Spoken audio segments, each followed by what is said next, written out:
One thing we know is that George H.W. Bush was not at the grassy knoll. He was, however, in Dallas. He just cannot recall what he was doing there, but he certainly was not at the grassy knoll. I'm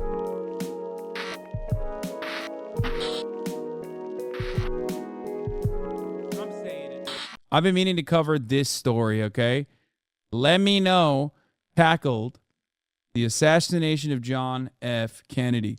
And I am very excited to watch this. I've been meaning to watch this. I'm stoked on it. Okay? We're going to watch it. We're going to learn that John F. Kennedy was absolutely assassinated by the CIA. I hope. I hope this is not CIA propaganda. I think it was suicide. Yeah, no, totally. It was an accident by a Secret Service. Yeah, totally. Like, accidentally at the top of the hour, there's a 3-minute ad break, and then, you know, sometimes you're not ready for it. His head just kind of did that. Just like the top of the hour kind of just does that. You know what I mean? Here's a 3-minute ad break now.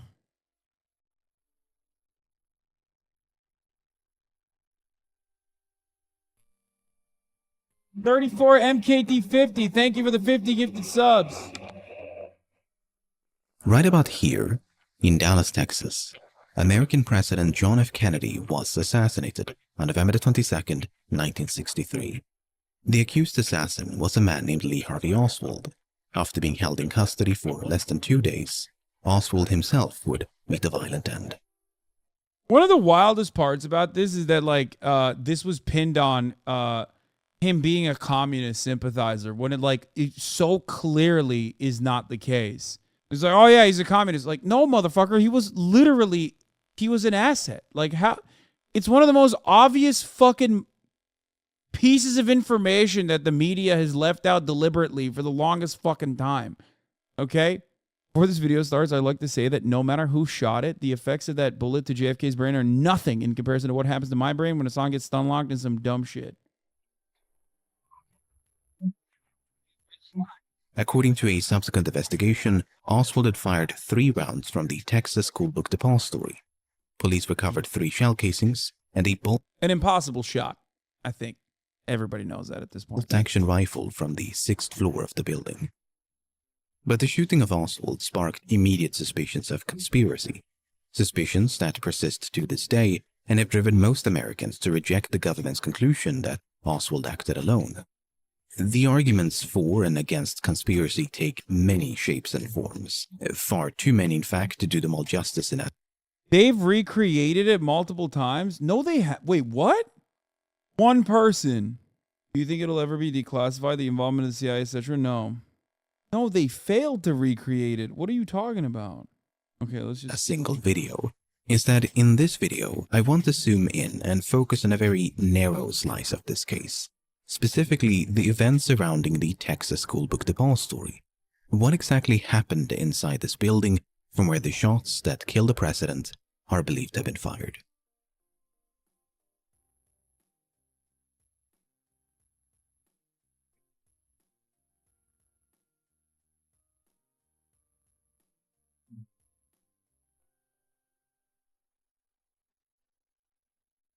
That video game In September thing of is so dumb. 1963, a young man named Wesley Frazier received a call from an employment agency. There was a potential job opening at the Texas schoolbook Depository. On September the 13th, Frazier made his way from Irving, Texas, down to central Dallas. He met with Roy Truly, the superintendent of the building, and was hired on the spot. Back in Irving, Frazier lived with his older sister, Leanie Randall. What? I'm definitely changing the station if you think the shot is impossible. All the bullet info makes complete sense, and you can listen to multiple doctors explain it. Could it still be CIA? Maybe, but Oswald shot him from that balcony.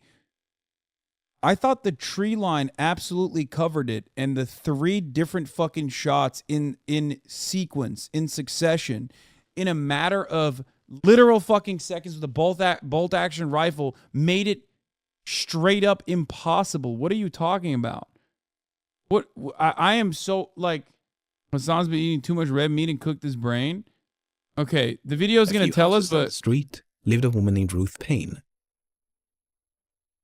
On October the 14th, both Randall and Payne had a cup of coffee at the house of a neighbor.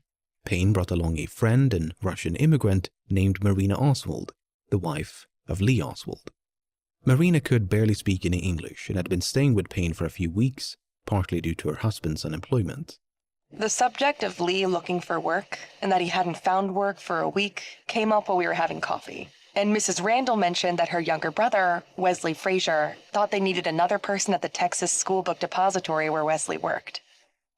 Payne and Marina returned home, spoke with Roy Truly over the phone, and secured a job interview on behalf of Lee Oswald. The following morning, he went down to the book depository and began his first day of work on October the 16th. So, an acquaintance with whom Oswald's wife was currently staying had a casual conversation with a neighbor. That neighbor happened to have a brother who recently got employed at the book depository.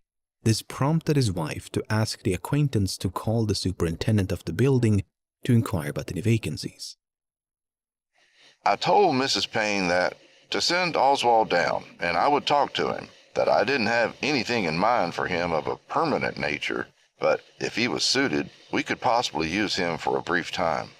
The position was not only temporary, but only existed due to a temporary shortage of staff. It was the end of our fall rush. If it hadn't existed a week or 2 weeks longer, or if we had not been using some of our regular boys putting down this plywood floor, we would not have had any need for Lee Oswald at that time, which is a tragic thing for me to think about. But it gets even more tragic because Oswald was not the only one to apply for a job. I might have sent Oswald to work in a warehouse 2 blocks away. Oswald and another fellow reported for work on the same day, and I needed one of them for the depository building. I picked Oswald. If Oswald was somehow entangled in a conspiracy, and the aim of that conspiracy was for him to become employed at the book depository, this roundabout sequence of events is a very strange way to go about it.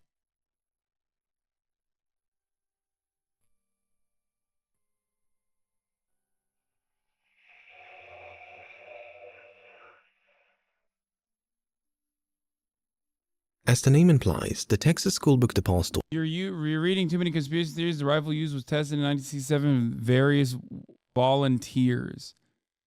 CBS conducted a firing test of the H.B. White Ballistics Laboratory located in Street, Maryland. Many CBS 11 volunteer marksmen who, unlike Oswald, had no prior experience with a properly sighted Carcano, were able to hit the test target twice under the time allowed. Although they were all afforded multiple attempts and without the tension of an actual murder attempt, the only man who scored 3 hits was firearms examiner Howard Donahue from Maryland. For the test, 11 marksmen from diverse backgrounds were invited to participate. 3 Maryland State troopers, engineers. Oh, so they didn't actually... I get it. So they didn't actually conduct like a full-blown fucking firing test from the same circumstances. I don't know if this will cover it, but 6 months before the Kennedy assassination, Oswald tried to assassinate a far right-wing general named Edwin Walker. The round used in that attempt matched roughly the rounds used to assassinate Kennedy. One volunteer was unable to operate his rifle effectively, so the following statistics are based on the 10 remaining shooters. The first shooter led off the experiment was Al Sherman. The record of his effort, 5 seconds, 2 orange, 1 blue. All the shooters... Sherman was able to fire 8 rounds before his rifle jammed. Of all the shooters, the fastest times were 4.1 seconds, 4.3 seconds, 4.9 seconds, 5 seconds. The best accurate was 3 orange in 5.2 seconds. The rifles were oiled and allowed to cool down between shooters. CBS reporter Dan Rather attended this experiment. FBI conducted tests. He said it was a very accurate weapon. The targets we fired show that. Why does it matter if the shot is possible or not? I mean, it just plays another role. It plays another role in a sea of conspiracies that surround why JFK was assassinated and how it happened. I mean, Lee Harvey Oswald being a fall guy or a patsy is I think one of the most obvious circumstances. People say like, oh, he was a sharpshooter and he could do it, but it's like one shooter being able to facilitate this at the time and place, especially when the original recreations did not prove to be so fruitful as chatters are claiming. Because, like, they'll do it in an isolated environment. They'll do it in a test environment. Can a Kirkano rifle actually shoot 3 times in a row in rapid succession on a target? Sure. Okay. It was it was an incredibly difficult shot. Also, it doesn't even matter because, like, the shot was also being conducted by a guy who 100% was Navy intelligence and was absolutely, like, one of those subversive, the type of person that you put into communist groups specifically to gather intelligence on them and also, disrupt the process of revolutionary organizing. Moving target that small, that like 3 times in a matter of seconds, ridiculous. Especially when you have to, like, also, ballistics don't matter. It motivates it's motives that are far more convincing. Like, people make it seem like this is absolutely a fucking easy ass shot or something. Is this one of your favorite conspiracies? Yeah, their tests are not on non-moving targets. Like, that's why I'm saying you can test this in a controlled environment to see if the gun is capable of doing such a thing. But that doesn't mean you're actually testing it in an identical circumstance. Like I said, it's a moving target. Okay? There's literally environmental factors. There's a reason why snipers also have a scout next to them when they're out in the field and they're operating in modern context, at least. And the guns that they're using are significantly better than those old ass fucking rifles, especially the one that he was using. So you need a spotter to, like, look at the fucking wind and figure out distance. I mean, come the fuck on. Oswald kills 2 days after he killed Kennedy. Please use logic. It's so incredibly obvious. There was a gang within the State Department that wanted Kennedy dead for so many different reasons. This shit's going to get declassified one day and everyone's going to surprise Pikachu phase. Steven Crowder recreated the assassination on his bracket. Okay, stop. All right, let's continue. Story was in the business of selling books. For $1.25 an hour, Oswald's job was to prepare the books for shipping. He did so by filling out forms and transporting cartons of books between the upper floors and the first.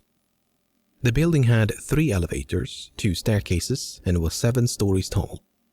In the northwest corner, 1 stairway and 2 freight elevators provided access to all 7 floors. A small passenger elevator near the front entrance stopped at level 4, while stories 1 and 2 were connected by a second flight of stairs. Lacking a driver's license, Oswald relied on Wesley Frazier to carpool between Irving and Dallas every Friday evening and Monday morning. He spent workdays at the rooming house in Dallas while spending the weekends with his wife and daughters in Irving.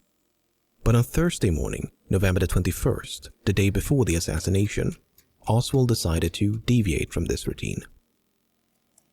I was standing there on the first floor getting the orders in, and Lee said, "Could I ride home with you this afternoon?" And I said, "Sure, like I told you. You can go home with me anytime you want to.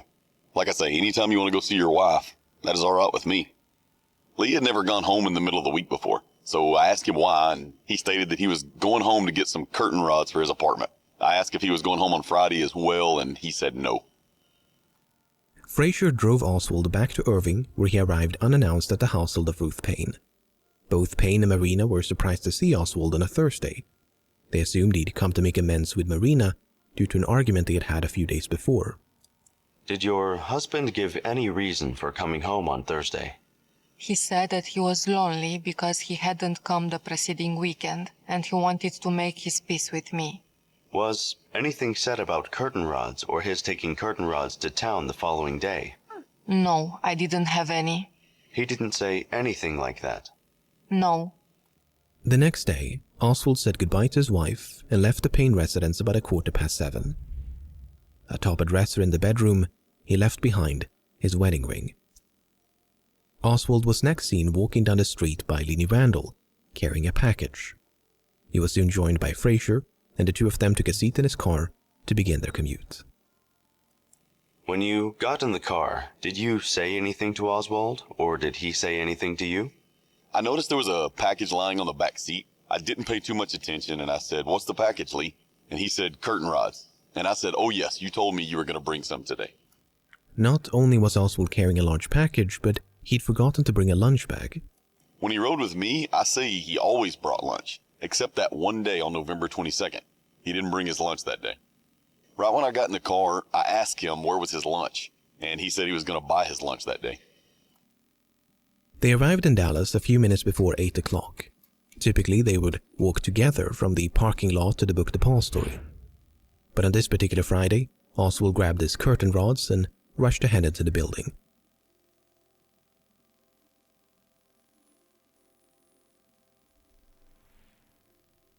Working on the ground floor, in view of the rear entrance, was their colleague, Jack Doherty. Did you see Oswald come to work that morning? Yes, when he first came into the door. Did he have anything in his hands or arms? Well, not that I could see of. Fraser and Doherty are the only two people known to have seen Oswald entering the building. Fraser says he was carrying a package. Doherty says he was not. Contradictions like this one will become a recurring theme throughout the rest of this video. We'll take a closer look at the missing curtain rods in a later chapter, but for now, let's stay with Oswald.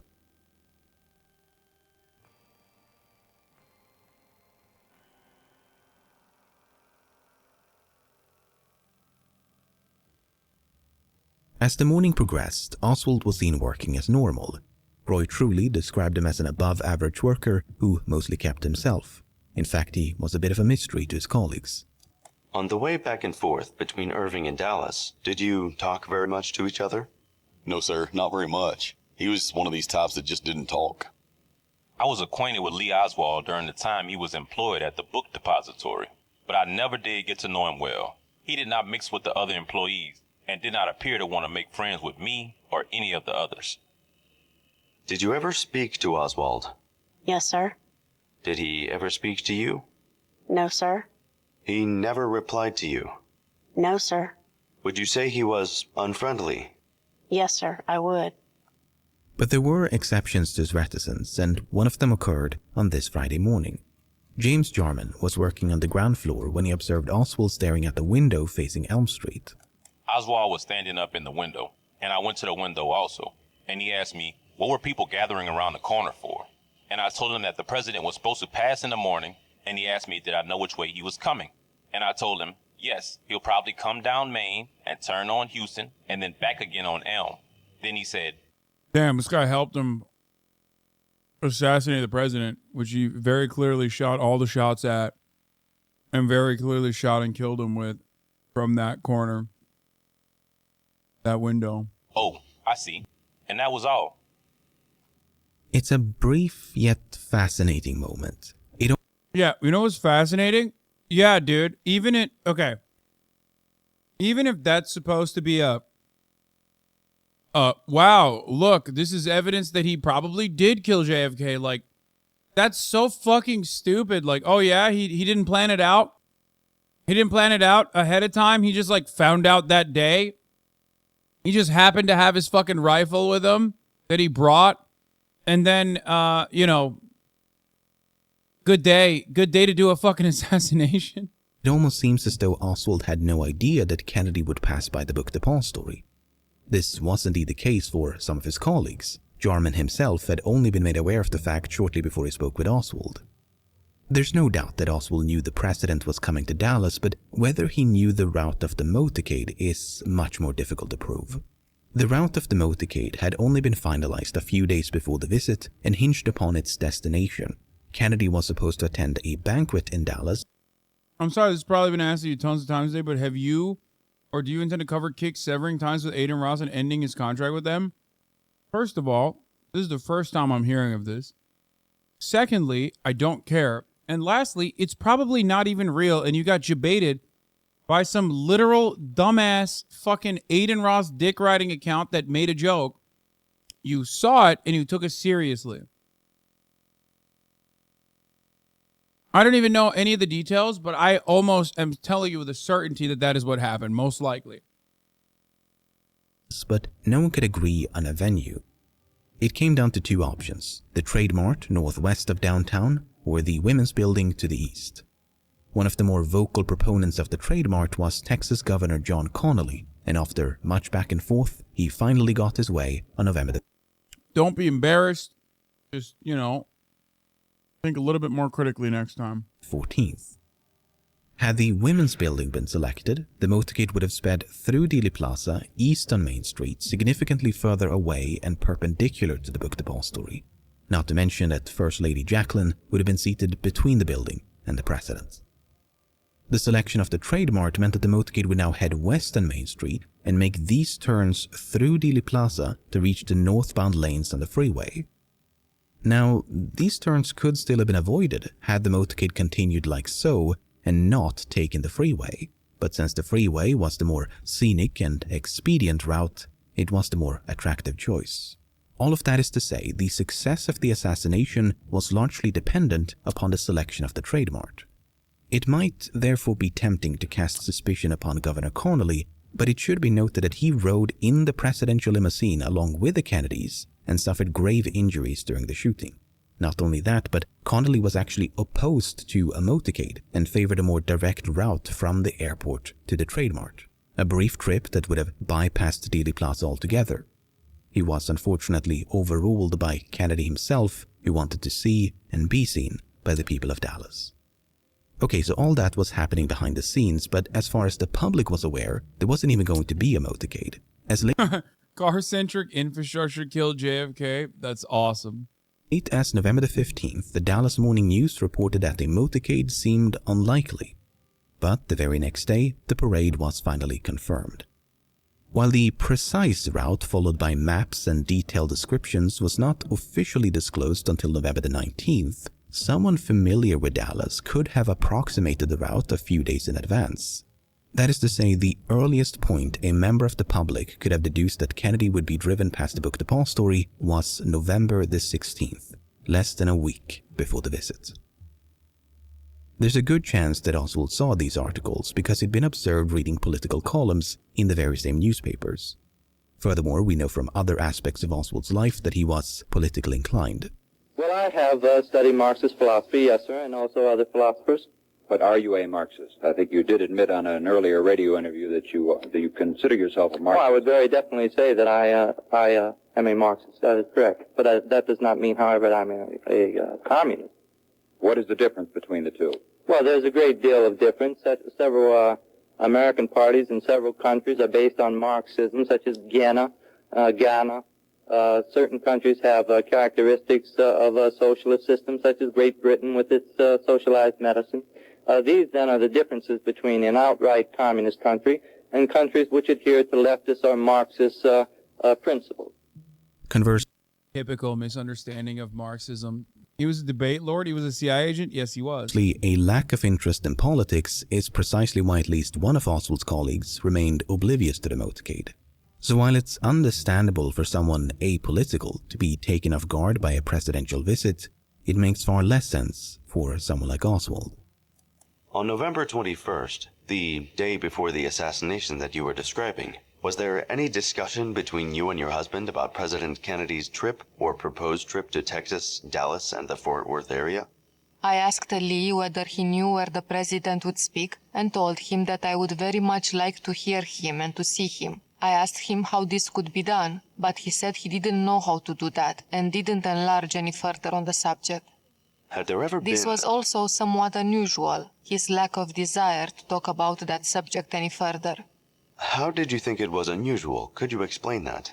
The fact that he didn't talk a lot about it. He merely said something as an answer, and did not have any further comments. Do you mean by that, usually he would discuss a matter of that kind and show considerable interest? Yes, of course. He would have told me who would be there and where this would take place. We'll never know what Oswald was thinking when he spoke with James Jarman shortly before the assassination. But it is worth repeating, though, that Oswald was hired on October the 15th. That's a full month before the motorcade route had been decided, let alone announced to the public.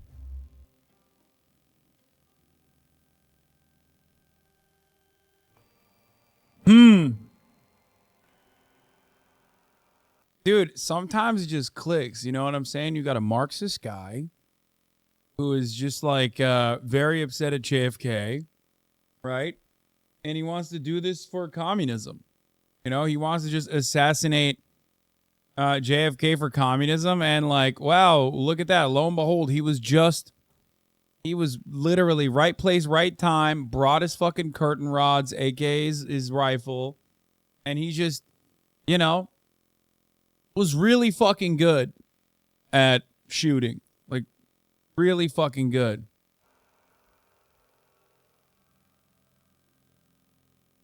On the morning of November the 22nd, a handful of employees had been assigned to install a new plywood floor on the 6th floor of the book depository.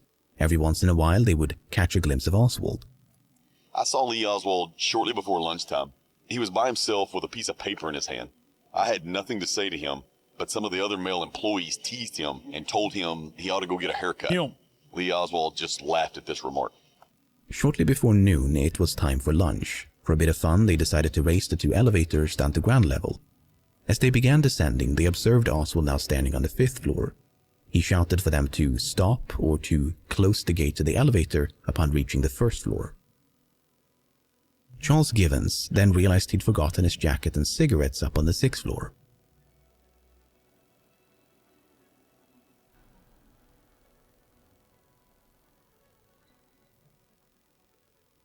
About to return to ground level, Givens spotted Oswald approaching.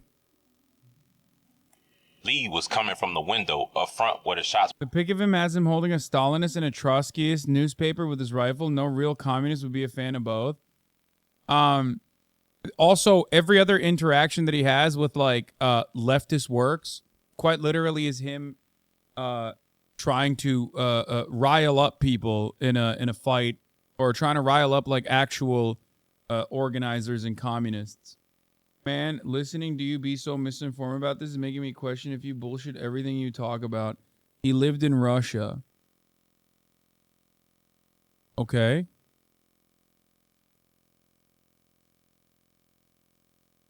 Yeah. I'm so confused. Okay. What is that? You know who else went to Russia for their honeymoon? Bernie Sanders, but that doesn't even mean anything. Bernie Sanders was actually sympathetic to socialism, whereas plenty of fucking people that lived in Russia and were easily able to come back into the United States of America were, guess what? Assets for the State Department. But I don't really understand. That's where fired from. Did you watch where he walked to? Well, no, sir. I didn't pay much attention. I was getting ready to get on the elevator, and I say, "Boy, are you going downstairs?" What did he say to you? I say, "It's near lunchtime," and he said, "No, sir. When you get downstairs, close the gate to the elevator." That meant the elevator on the west side. You can pull both gates down, and it'll come up by itself. What else did he say? That is all. I said, "Okay," and got on the elevator. And with that, Givens became the last person inside the book depository known to have seen Oswald before the assassination. At least, that's the official story. The encounter was fixed at 11:55, more than half an hour before the shooting. But other employees claimed to have seen Oswald in other parts of the building around the same time or even later than Givens. Givens himself provided conflicting accounts. But I'm getting ahead of myself. This encounter notwithstanding, Givens was not the last person to visit the 6th floor. Shortly after Givens had left, Bonnie Williams grabbed his lunch and went upstairs. He sat down right about here to await the president's arrival. Now, when you were sitting by the window, could you see down towards the southeast corner? No, sir. I couldn't see anything as I remember there. About the only thing that I could see from there would be the top edge of the window, because the boxes were stacked up. Did you see anyone else up there that day? No, I did not. The southeast corner is the location from where the shots that killed the president are believed to have been fired, the so-called sniper's nest.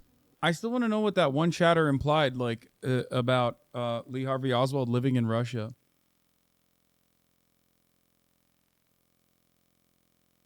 Like, did he respond at all? He just said like, "You're so dumb," because you seem nervous. Yeah, it's because I'm the one who killed JFK. Williams says he was alone, but admits his view was obstructed by tall stacks of boxes. Meanwhile, down by the main entrance, someone was attempting to gain access to the building. I met an elderly white man at the entrance of the building who asked me to direct him to a restroom. The man was very old and feeble and could hardly make it up the steps. About 5 minutes later, I saw this man leave the building and enter an old Buick automobile with 3 elderly white women. The Buick then drove away. Did you see him talk to anyone in the building? No, he went straight out. This individual was never identified and is the only unknown person known to have entered the book depository before the shooting. After finishing his lunch up on the 6th floor, Bonnie Williams heard the voices of James Jarman and Harold Norman emanating from the floor below. Feeling a bit lonely, Williams went down to the 5th floor and joined his 2 colleagues. The exact time of Williams' departure is unclear, but it was likely no more than 10 or even 5 minutes before the shooting. On the grounds below, a sea of spectators lined the streets of Elm in Houston. Every once in a while, one of them would glance up at the book depository. Indeed, Jarman, Williams, and Norman were spotted on multiple occasions, leaning out the far east windows on the 5th floor. But movement could also be seen on the floor above them, a floor that, by all accounts, was now supposed to be empty.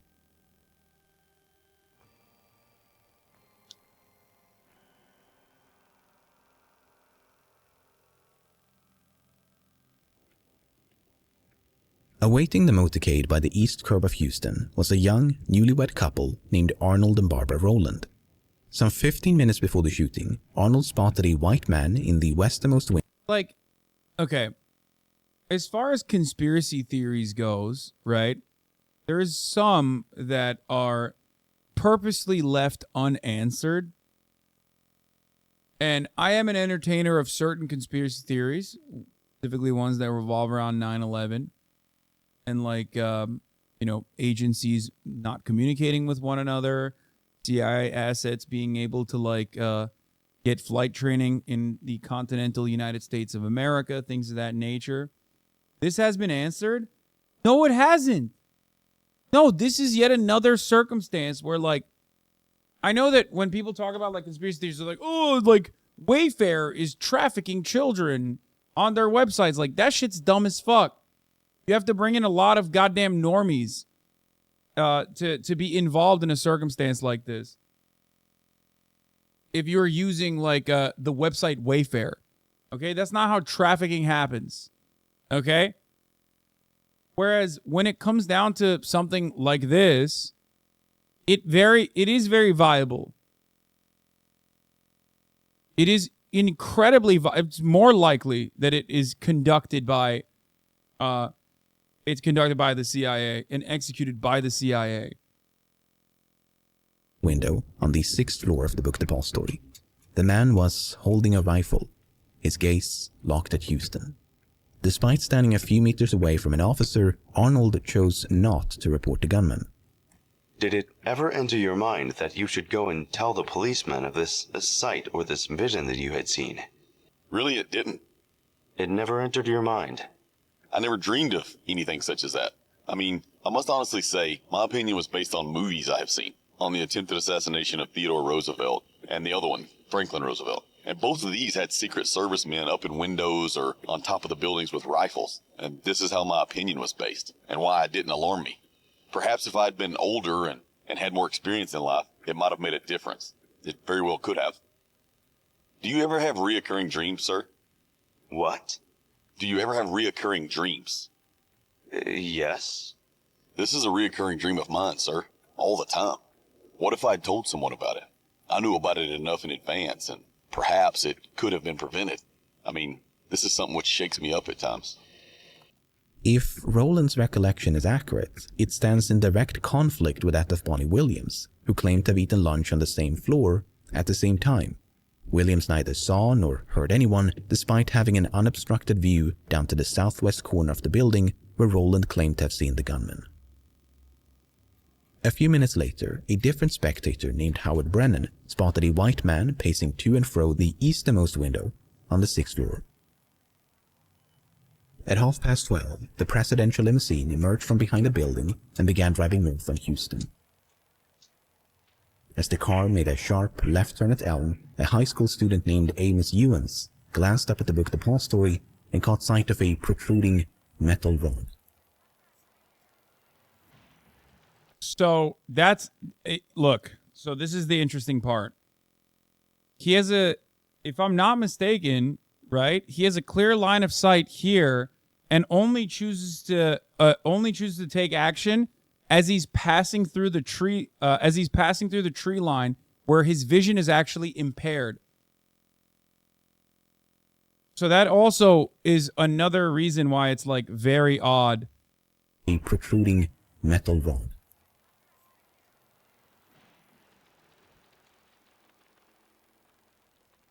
Few realized what had happened. Was it a firecracker, backfiring motorcycle, or presidential salute?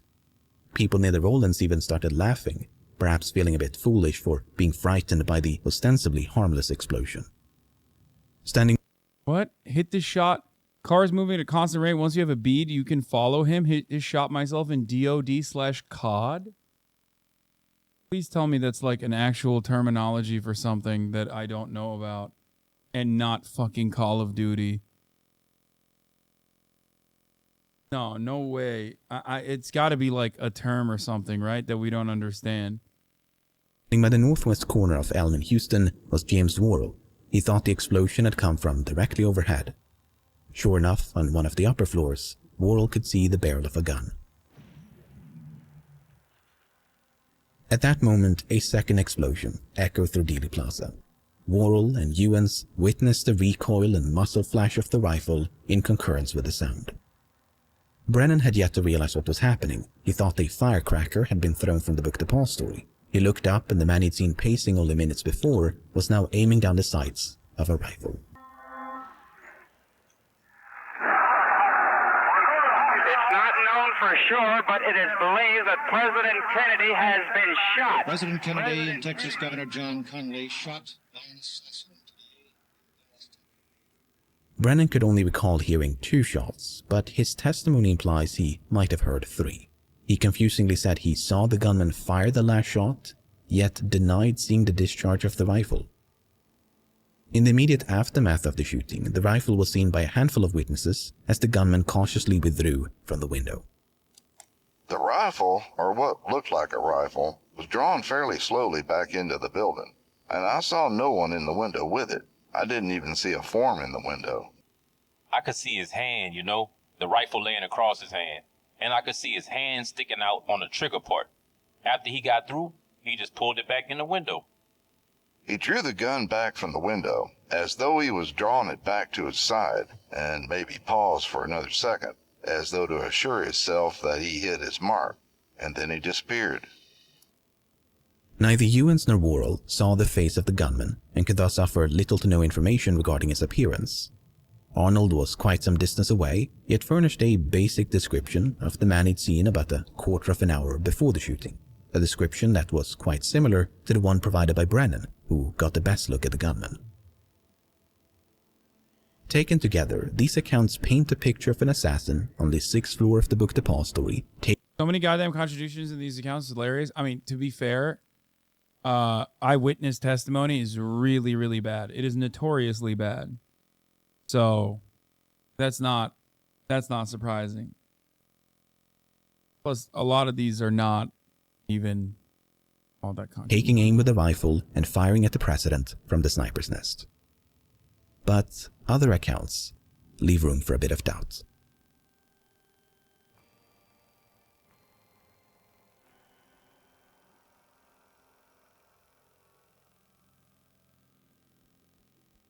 As previously mentioned, Arnold Rowland spotted a white man with a rifle in the westernmost window on the 6th floor about 12:15.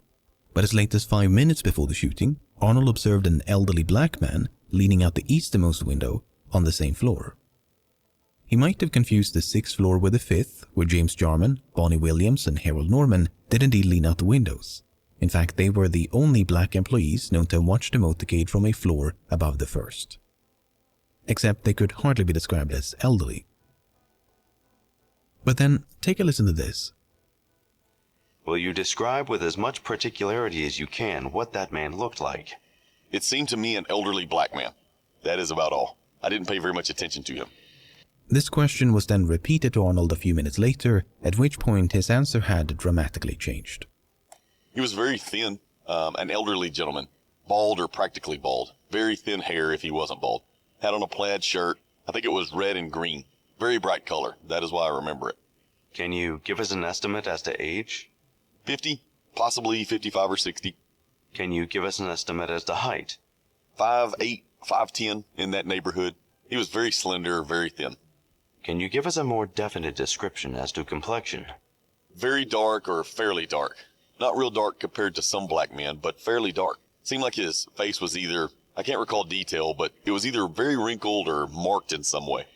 So, in the span of a few minutes, Arnold went from "I didn't pay very much attention" to describing the man's complexion, hair, clothing, age, height, build, and even the blemishes on his face. Sometimes some people are prone to exaggerate more than others, and without in any way meaning to take away from the testimony of your husband as to what he saw in the building at the time, just from your general experience, do you feel you can rely on everything that your husband says? I don't feel that I can rely on everything anybody says. Well, this is really an unfair question for me to ask any wife about her husband, and I am not asking it very correctly, but... At times, my husband is prone to exaggerate. Does that answer it? I think it does. Is there anything else you want to add to that, or not? Usually, his exaggerations are not concerned with anything other than himself. They're usually to boost his ego. They usually say that he is really smarter than he is, or he's a better... Damn, Barbara, you fucking ripped your husband a new one, dude. God damn. She's like, he fucking has a small penis, too. Yeah, put that on the goddamn record, okay? You understand? He lies about that, too. He keeps saying 4 inches is fine.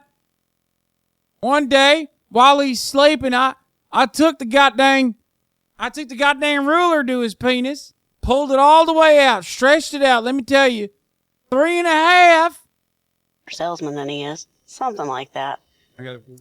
As leading as that line of questioning was, Barbara was not alone in doubting her husband's credibility. Officials at 2 separate high schools attended by Arnold explicitly warned authorities not to trust everything he says. He was characterized as someone who would not hesitate to fabricate a story and not tell the truth regarding any matter.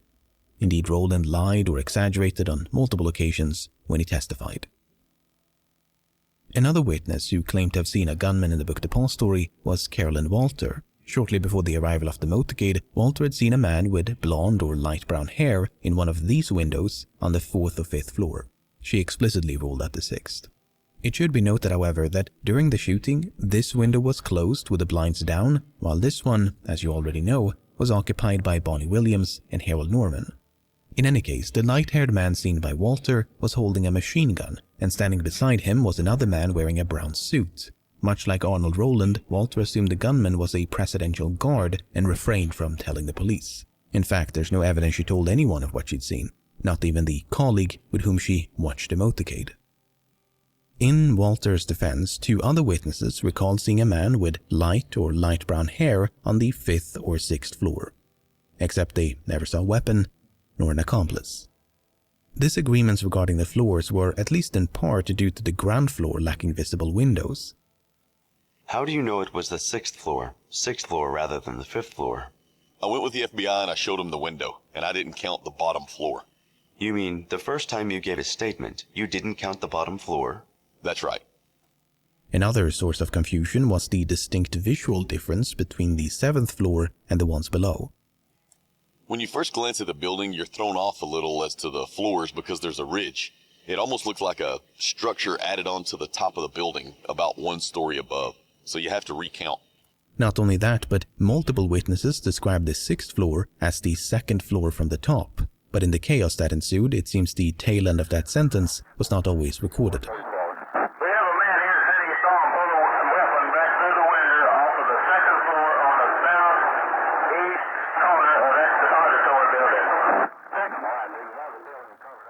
Amos Ewens is another curious witness because even though he never saw the gunman's face, he did see the top of his head.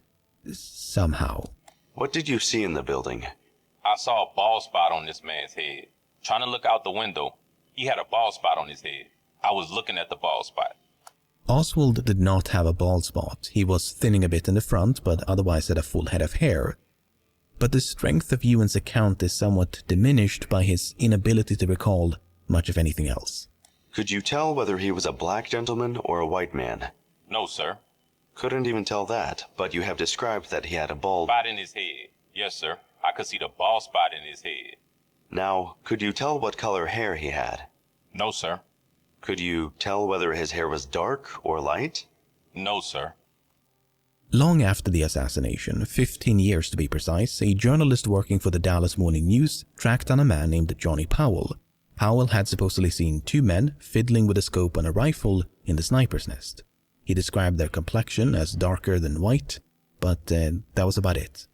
Once again, one has to wonder if he confused the gunmen with Jarman, Williams and Norman on the floor below. I mean, after 15 years of silence, there's no telling how Powell's memory could have been distorted. A good example of such distortion is Richard Carr. A few minutes before the shooting, Carr had been standing roughly here when he spotted a man on the 7th floor of the book Depository, all the way over here. The man was white and wore a hat, glasses and sport coat. In the immediate aftermath of the shooting, Carr returned to ground level and caught sight of what he believed to be the same man now trotting south on Houston. He made a left turn right about here before being picked up by a station wagon. By 1969, however, Carr's story had notably changed. The man with a sport coat had now been standing on the 5th floor, not the 7th. After the shooting, Mr. Sportcoat had emerged from behind the book depository, accompanied by two other men. They too had been picked up by a separate station wagon before speeding away. It's unclear how Carr is supposed to have seen all of this, considering what he told the FBI back in '64. Carr advised that from his location on the steel structure of the new courthouse building, it would have been impossible for him to observe the lower floors and entrance of the book depository, and that from his position, James Worrell had seen a man emerge from a sport, wore a hat. Anyone? Mr. Romack stated under his immediate time Wait, he heard the what did shots, he had looked. Did I accidentally go forward or backwards?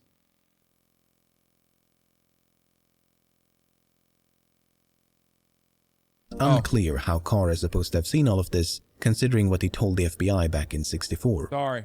Carr advised that from his location on the steel structure of the new courthouse building, it would have been impossible for him to observe the lower floors and entrance of the book depository, and that from his position he could only see the top floor and the roof. In Carr's defense, James Worrell had seen a man emerge from the rear entrance of the book depository about 3 minutes after the shooting. This man also wore a sport coat and headed south on Houston. Except the man seen by Carr was kinda stocky and wore a hat, while the man seen by Worrell had a slender build and was hatless. Besides, anyone connected with the shooting, leaving via the rear entrance, would surely have headed north, not towards the scene of the crime. As if that was not enough, two other witnesses, James Romack and George Rackley, stood roughly here for several minutes after the shooting. Both of them paid special attention to the rear entrance of the building. Mr. Romack stated that from the time he heard the shots, he had looked toward the book depository and had, under his immediate observation, the loading dock and the back door. He stated he is positive that no one came out of this door or out of the loading dock doors. Could you see the back door of the Texas School Book Depository? Yes. Were you looking towards that direction? Yes, sir. About how long did you keep your eyes fixed over there? Oh, I would say 5 minutes anyhow. Probably 10. I was looking up that way at all times. Did you see any people leave the Texas School Book Depository by way of the rear exit? No, sir. Did you see any people running north on Houston Street? No, sir. Unfortunately, conflicting accounts were not limited to the book depository. Among the hundreds of witnesses in the vicinity of Dealey Plaza, nothing was as disputed as the number and origin of the gunshots. And Governor Conley was holding his stomach. And the shots were almost simultaneously, weren't they? Yes, sir. They were probably 10 seconds apart. Do you know who fired the third shot? I didn't hear it. I don't recall a third shot. There may have been. My family hit the ground, and I don't recall a third shot. I just couldn't. I'm not certain of that. I do know I heard 2 shots. Yeah, I heard 3. I know You there were heard 3. Well, yeah, I said to Jerry after the second shot, I said, my God, those are gunshots. Huh?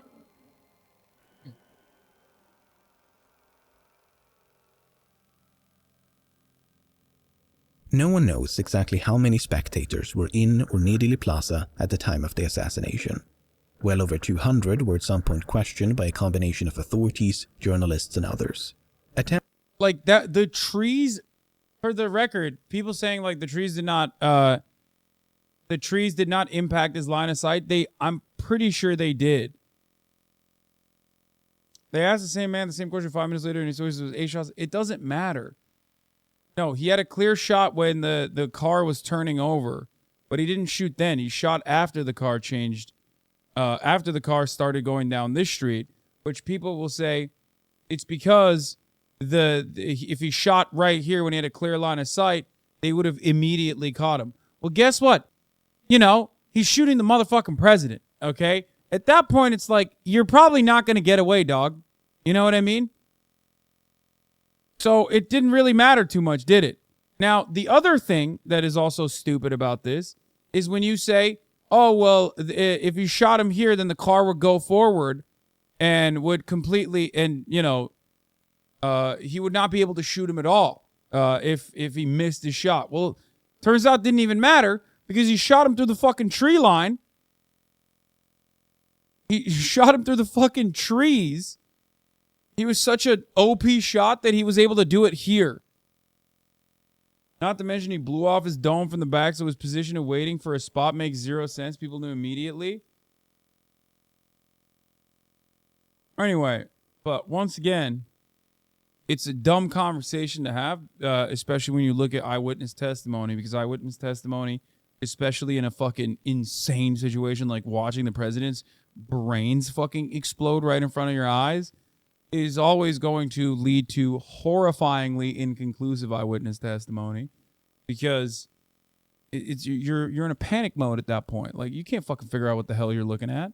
Come on now. You know what I mean? Like, at the top of the hour, you're fucking panicking because you probably think a 3-minute ad break is coming, and you'd be right.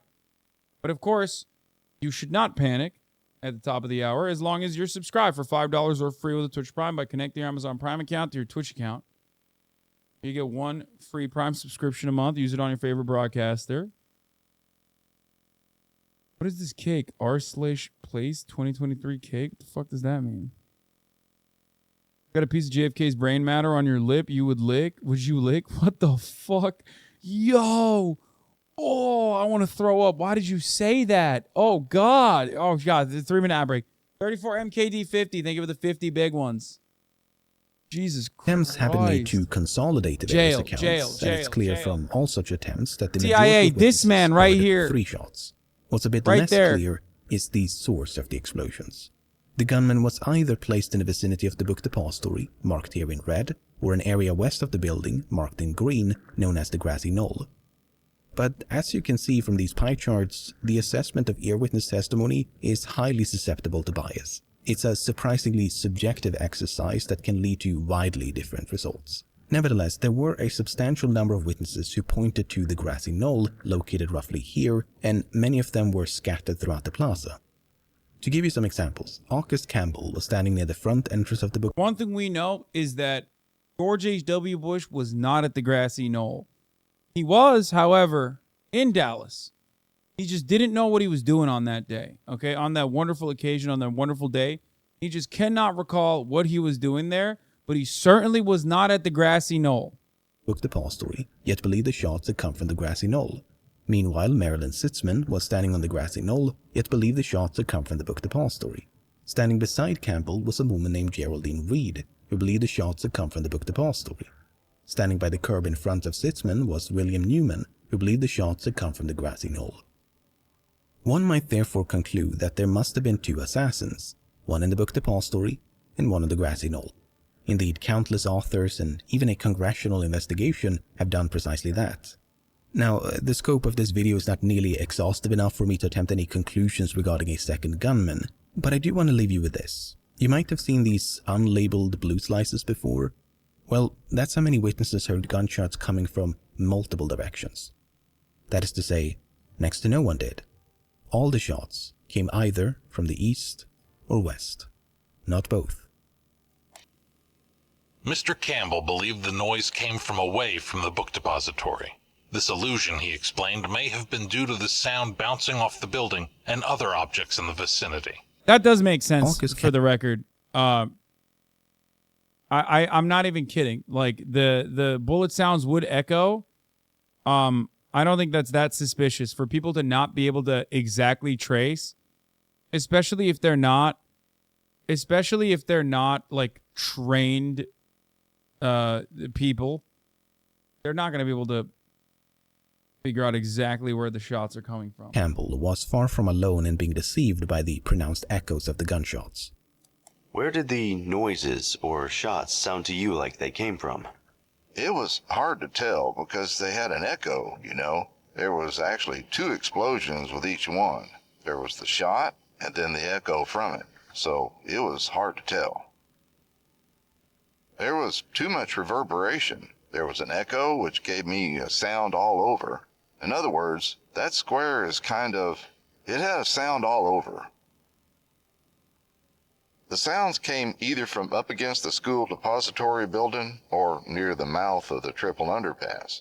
I had worked in this watchtower for some 10 or 12 years and was there during the time they were renovating the school depository building, and had noticed at that time the similarity of sounds occurring in either of those 2 locations. There's a reverberation which takes place from either location. This auditory illusion was not a fluke. Not only did the buildings surrounding Dealey Plaza act as an echo chamber, but even experienced hunters can struggle to pinpoint the number and origin of gunshots by sound alone. Here's a quote from a book on that very topic, published a few years before the assassination.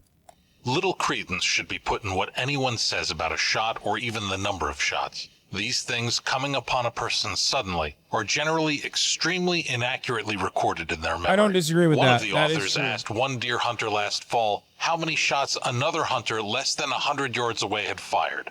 The answer was 5. Actually, only 2 shots were fired. Employees in the book Depository were no less confused about the gunshots than the spectators outside. To give you some examples, on the first floor, Eddie Piper heard 3 shots that appeared to come from inside the building. On the third floor, Edna Case and Sandra Ellison heard nothing. Meanwhile, Stephen Wilson on the same floor heard 3 shots, came from the west. On the fourth floor, Elsie Dorman, multiple shots came from this building across the street. Victoria Adams, 3 shots from the west. Mary Hollis, 3 shots inside the building. But some employees not only heard the shots, but could literally feel the explosions shake the building. Could you tell where the shots were coming from? Yes, sir. They came from inside the building. How do you know that? Because the building vibrated from the result of the explosion coming in. Did you know they were shots at the time? Yes, sir. They sounded almost like cannon shots. They were so terrific. Much like Geneva Hine on the second floor, Bonnie Williams could feel the explosions up on the fifth. It sounded to Williams as though the shots had been fired from the floor above. His colleague, James Jarman, initially thought the shots had come from somewhere below, but then changed his mind and agreed with Williams. Harold Norman, meanwhile, heard far more than gunshots. Just after the president passed by, I heard a shot. And several seconds later, I heard 2 more shots. I knew that the shots had come from directly above me, and I could hear the expended cartridges fall to the floor. I could also hear the bolt action of the rifle. The explosions shook the building, and a piece of loose plaster or dirt was dislodged from the ledge above and struck Williams in the head. Meanwhile, spectators on the streets below could see them leaning out the windows, looking up at the 6th floor. I just looked straight up ahead of me, which would have been looking at the school book depository, and I noticed 2 black men in a window, straining to see directly above them, and my eyes followed right up to the window above them, and I saw the rifle, or what looked like a rifle. Frightened and somewhat entranced by the pandemonium outside, the 3 men remained on the 5th floor for several minutes. Meanwhile, the apparent assassin upstairs was now in a race against time. Did you hear anything upstairs at all? No, sir. I didn't hear anything. Any footsteps? No, sir. Probably. I feel like anytime they put black in brackets on these testimonies, I feel like they're saying a different thing.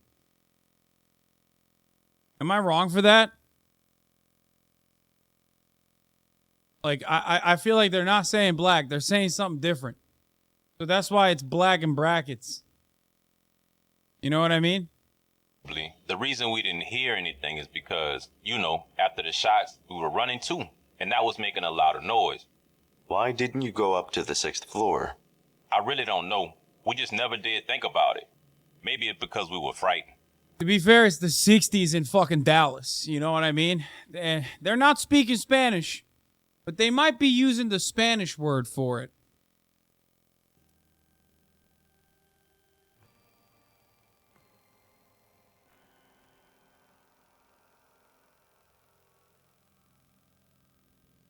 Hey, when the Hop, shooting baby. began, motorcycle policeman Marion Baker had just made a right turn from Main Street to Houston. Baker recognized the explosions as gunfire and could see a flock of pigeons fluttering above 2 buildings further up ahead. Baker made a split-second decision and headed for the book Depository.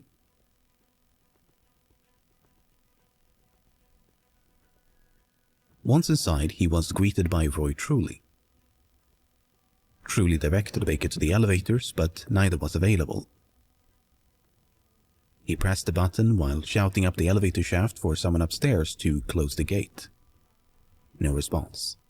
Instead, they began running up the stairs.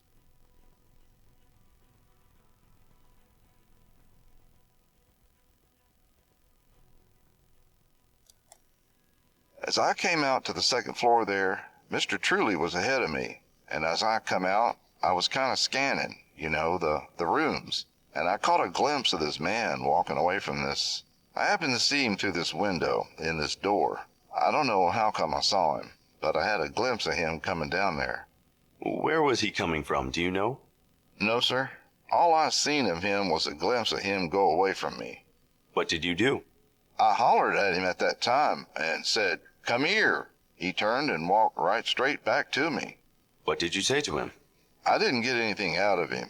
Mr. Truly had come up to my side here, and I turned to Mr. Truly and I says, "Do you know this man? Does he work here?" And he said, "Yes." And I turned immediately and went on out up the stairs. The man whom Baker and Truly encountered in the 2nd floor lunchroom was none other than Lee Harvey Oswald. The encounter was brief, lasting no more than 30 seconds. Oswald appeared calm and failed to evoke suspicion, so Truly and Baker left him in the lunchroom and proceeded up the stairs. So we arrested every black guy in the building. They spent some time searching the roof, but there was no assassin to be found. Down by the main entrance, Geraldine Reed was still trying to process what had just occurred. She decided to return to her office on the 2nd floor of the building. Here, about 2 minutes after the shooting, Reed became the last known person to have seen Oswald inside the book Depository. I kept walking and I looked up and Oswald was coming in the back door of the office. I met him by the time I passed my desk by several feet, and I told him, I said, "Oh, the president has been shot, but maybe they didn't hit him." He mumbled something to me. I kept walking. He did too. I didn't pay any attention to what he said because I had no thoughts of him having any connection with the shooting at all, because he was very calm. Oswald is then presumed to have taken the front stairs and, on his way out the main entrance, encountered someone looking for a phone. There are at least 2 candidates for who this person might have been, but Oswald seems to have pointed out the phone inside the building before blending into the chaos outside. He was next observed boarding a bus a few blocks east on Elm.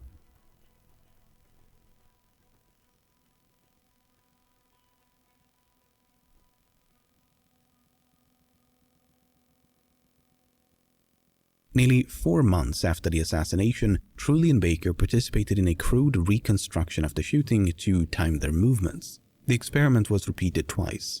On the first attempt, it took them 1 minute and 30 seconds to reach the 2nd floor lunchroom. Then, 1 minute and 15 seconds. These time trials were primarily conducted to determine whether Oswald could have fired the shots from the 6th floor and still made it down to the 2nd in time for his encounter with Truly and Baker. After all, if there wasn't enough time, Oswald could not have been the assassin. A bunch of different routes were tested, and while Oswald could theoretically have taken one of the elevators or even the fire escape, in practice there wasn't enough time. You do not think the assassin used any of the elevators at any time to get from the 6th to the 2nd floor? You mean after the shooting? No, sir. He just could not, 'cause those elevators, I saw myself, were both on the 5th floor. They were both even. The only other means of descent was the stairway.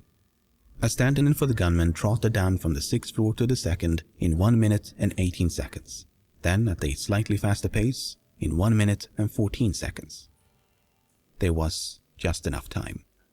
It's therefore possible that Oswald stopped on the second floor, perhaps upon hearing Truly shouting up the elevator shaft, and attempted to hide in the lunchroom mere seconds ahead of Truly and Baker's arrival. But it's not quite that simple, because Oswald was not the only person using the stairway to escape the building.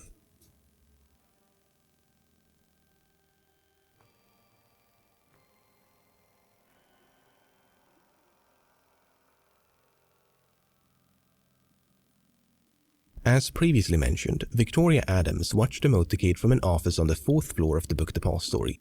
Within 30 seconds of the shooting, Adams ran down the stairs to the 1st floor along with her colleague, Sandra Stiles. When you got to the bottom of the 1st floor, did you see anyone there as you entered the 1st floor from the stairway? Yes, sir. He had insane cardio because he was using a under-the-desk treadmill to control his heartbeat, ensuring that his active heart rate was very low, even when he was running down the stairs, you know what I mean? Who did you see? Mr. William Shelley and Billy Lovelady. Now, what did you do after you encountered Mr. Shelley and Mr. Lovelady? I said I believed the president was shot. Do you remember what they said? Nothing. Then what did you do? I proceeded out to the Houston Street dock. There are two significant problems with Adams' account. The first being that she and Stiles supposedly left the 4th floor within 30 seconds of the shooting and then ran down the stairs to the 1st. This would place them in approximate sync with Oswald, descending from the 6th floor to the 2nd. Now, as you were running down the stairs, did you encounter anyone? Not during the actual running down the stairs. No, sir. Did you hear anyone using the stairs? No, sir. But okay, perhaps Oswald was a few flights above, and his footsteps were drowned out by their own. This would mean that Stiles and Adams left the 4th floor mere seconds ahead of Oswald's arrival, reached the ground floor mere seconds ahead of Roy Truly and Marion Baker's ascent, before encountering William Shelley and Billy Lovelady right about here. But this is when problem number 2 makes an entrance. When the president was shot, Shelley and Lovelady stood on the front steps of the Book Depository. They spent several minutes roaming about outside before returning to the building. And that's the problem. How did Stiles and Adams encounter Shelley and Lovelady within seconds of the shooting if it took them several minutes to return to the building? Who did you see on the 1st floor after returning to the Book Depository? I saw a girl, but I wouldn't swear to it. It's Vicky. What is her full name? I wouldn't know. Vicky Adams? I believe so. Would you say it was Vicky you saw? I couldn't swear. Where was the girl? I don't remember what place she was, but I remember seeing a girl and she was talking to Shelley or saw Shelley or something. Shelley could recall no such incident. Presuming that Lovelady was correct and Shelley had a lapse of memory, it's possible their encounter with Stiles and Adams occurred minutes rather than seconds after the shooting. After all, Adams could have been mistaken. This scenario implies that Oswald made his escape, Truly and Baker went upstairs, and then several minutes later, Stiles and Adams left the building. But it's not quite that simple. Watching the motorcade alongside Stiles and Adams was their supervisor, Dorothy Garner. Miss Garner stated this morning that after Miss Adams went downstairs, Miss Garner, saw Mr. Truly and the policeman come up.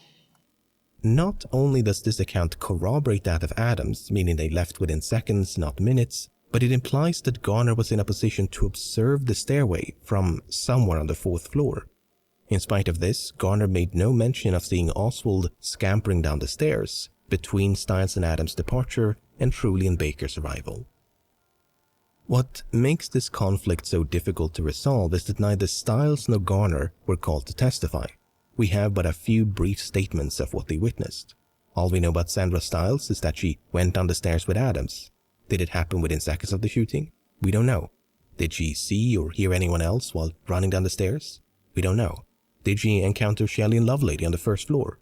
We don't know. Authorities appear to have presumed Adams unreliable and then ignored the witnesses who could have easily refuted or confirmed that presumption. A simple reenactment like the one granted Truly and Baker could have gone a long way to resolve this issue. But that never happened. Many decades after the assassination, author Barry Ernest was able to track down Sandra Stiles, Dorothy Garner, and Victoria Adams.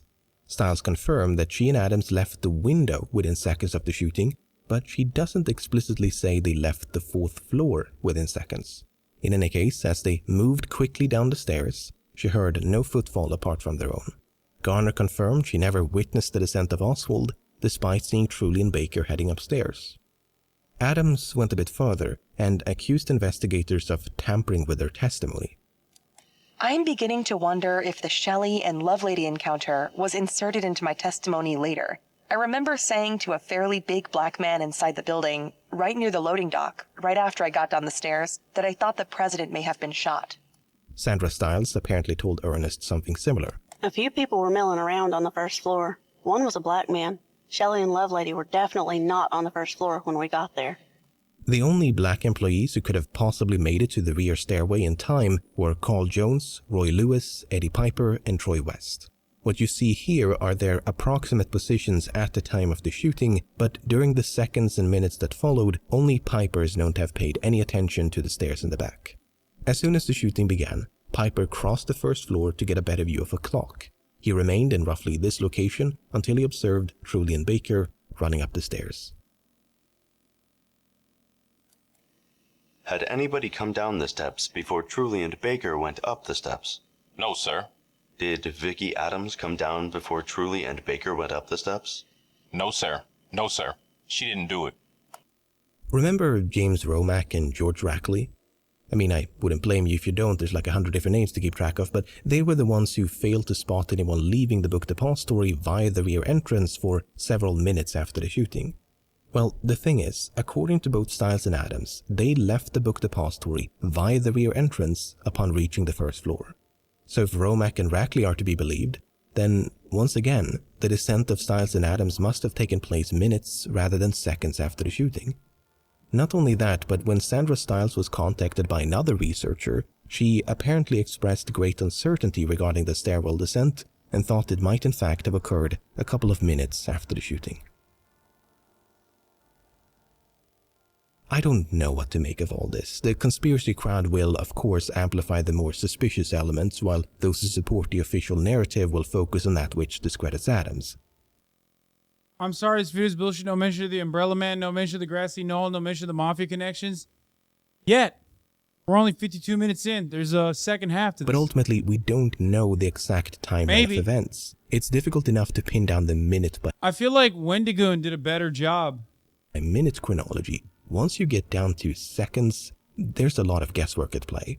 The time trials by Truly and Baker gives us a rough estimate, but They mentioned the Grassy Knoll only to like immediately discount it. They said, like a bunch of people said it was at the Grassy Knoll. Fuck. A bunch of people said that it was at the book depository, but nobody said 2 locations. that's not cast in stone. They could have easily been a bit faster, a bit slower. So too could have Shelley, Lovelady, Garner, Stiles, Adams, and Oswald. Would you say that the reconstruction that we did on March the 20th was a minimum or a maximum time? Oh, I would say that would be the minimum time. We did everything that I did that day, and this would be the minimum time, because I'm sure that it took me a little longer. I must also mention that we don't know much about the layout of the 4th floor beyond this crude schematic. If the other floors are any indication, much of this space was occupied by bookshelves and tall stacks of boxes. This is significant because Dorothy Garner never actually saw Stiles and Adams enter the stairway. She only heard footsteps of what she presumed to be them running down the stairs.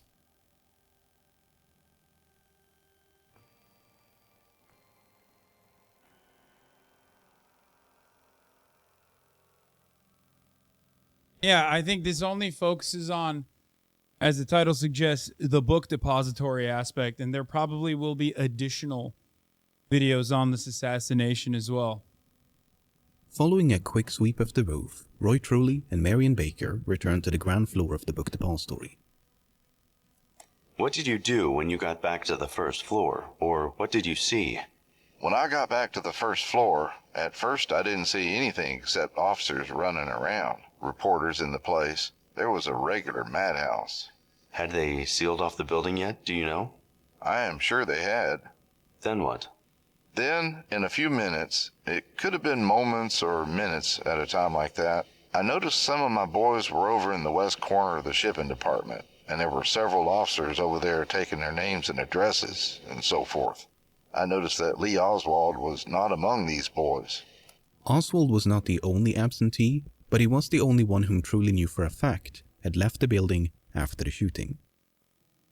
Meanwhile, on the 6th floor, a stack of boxes in the southeast corner attracted the attention of Deputy Luke Mooney. I went straight across to the southeast corner of the building, and I saw these high boxes, and the minute I squeezed between these two stacks of boxes, I had to turn myself sideways to get in there. That is when I saw the expended shells, and the boxes that were stacked up looked to be a rest for the weapon.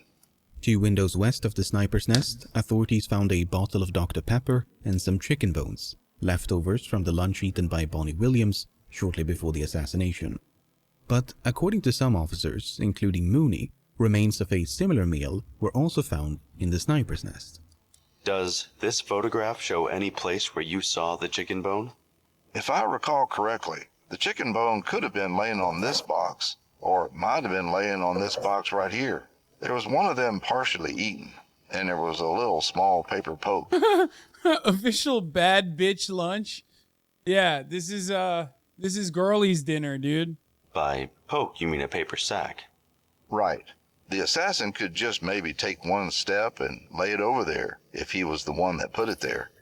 In spite of this, no such items were ever photographed. Apart from the sack of chicken bones found here, there are no records of leftovers being recovered from anywhere else near the sniper's nest. Girl dinner. Now, did you see a chicken bone over near the boxes in the southeast corner? I don't believe there was one there. You didn't see any. One witness, a deputy sheriff named Luke Mooney, said he found a piece of chicken partly eaten on top of one of the boxes. Did you see anything like that? No. Was anything like that called to your attention? I can't recall anything like that. But it wasn't just the chicken bones. There were similar disagreements regarding the 3 cartridge cases. According to Mooney, Dallas Police Captain William Fritz tampered with the evidence. Are those the empty shells you found? Yes, sir. Now, will you take this marker and encircle the shells? All right. They were turned over to Captain Fritz? Yes, sir. He was the first officer that picked them up, as far as I know, because I stood there and watched him go over and pick them up and look at them. Is this the position of the cartridges, as shown in this photograph, as you saw them? Yes, sir. That is just about the way they were laying, to the best of my knowledge. I do know there was one further away, and these other 2 were relatively close to each other on this particular area. But these cartridges, this one and this one, looks like they are further apart than they actually was. Now, I didn't quite understand. Did you say that it was your memory that A and B were not that close together? Just from my memory, it seems that this cartridge ought to have been over this way a little further. You mean the B cartridge should be closer to the C? Closer to the C, yes, sir. Mooney did not explicitly state, but strongly implied that Captain Fritz moved at least one of the cartridge cases before they were photographed. According to Fritz, he did everything by the book. I told him not to move the cartridges, not to touch anything till we could get the crime lab to take pictures of them, just as they were lying there. And I left an officer assigned there to see that that was done.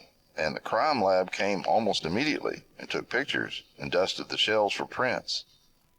Amidst the swarm of officers canvassing the 6th floor was a lone journalist by the name of Thomas Ollier. Ollier was equipped with a camera and actually filmed much of the frantic search effort. About 3 decades later, Ollier made some rather startling claims that were largely consistent with, but also expanded upon those made by Mooney. After filming the casings, I asked Captain Fritz, who was standing at my side, if I could go behind the barricade and get a close-up shot of the casings. He told me that it would be better if I got my shots from outside the barricade. He then rounded the pile of boxes and entered the enclosure. This was the first time anybody walked between the barricade and the windows. Fritz then walked to the casings, picked them up, and held them in his hand over the top of the boxes for me to get a close-up shot of the evidence. I filmed about 8 seconds of a close-up shot of the shell casings in Captain Fritz's hand. While these alleged portions of Ollier's film have never surfaced, preservation took a back seat while the film was being prepared for broadcast. portions of the film were carelessly chopped up and discarded, and fragmentary clips are all that remains today. That's in any insane. case, after supposedly filming the casings in the hand of Captain Fritz, Ollier recalled how they were deceitfully returned to the floor. Over 30 minutes later, Captain Fritz reached into his pocket. It makes sense. Just like sloppy editing job. They don't give a fuck. Not considering it to be like important to the investigation later down the line. I don't think that part is like CIA. And handed the casings to Detective Robert Studebaker. Studebaker never saw the original placement of the casings, so he tossed them on the floor and photographed them. To counterbalance these allegations of foul play, I must also mention that there were those who found nothing amiss about the cartridge cases. Did you see a picture taken of the holes? Yes, sir. When the picture was taken, were the holes in the same position as when you had first seen them? Yes, sir, they were. Even Mooney sort of agreed that the casings had not been moved, immediately after explaining that they had been moved. In the testimony we heard a few minutes ago, Mooney was shown this photograph. He then examined this one, taken from a different angle, before being shown this one. Now, these two are just differently cropped copies of the same photograph. I have another picture. Here is a picture taken, also from another angle. Does that show the cartridges? Yes, sir. Now, compare that with the other photograph. Yes, sir. Is that about the way it looked? I just don't understand why the shell casings being possibly moved makes, like, why, what is the relevance to this? Because, like, when you're firing a gun, it can fly in any which direction. I don't know why this would be super relevant. No? Arguing they were planted. I guess. But, like, a couple things. It can fly in any which direction. And also, he could have accidentally kicked it. Could have rolled over. Does that make sense? Like, bro, sometimes that shit, like, flies into your shirt, okay?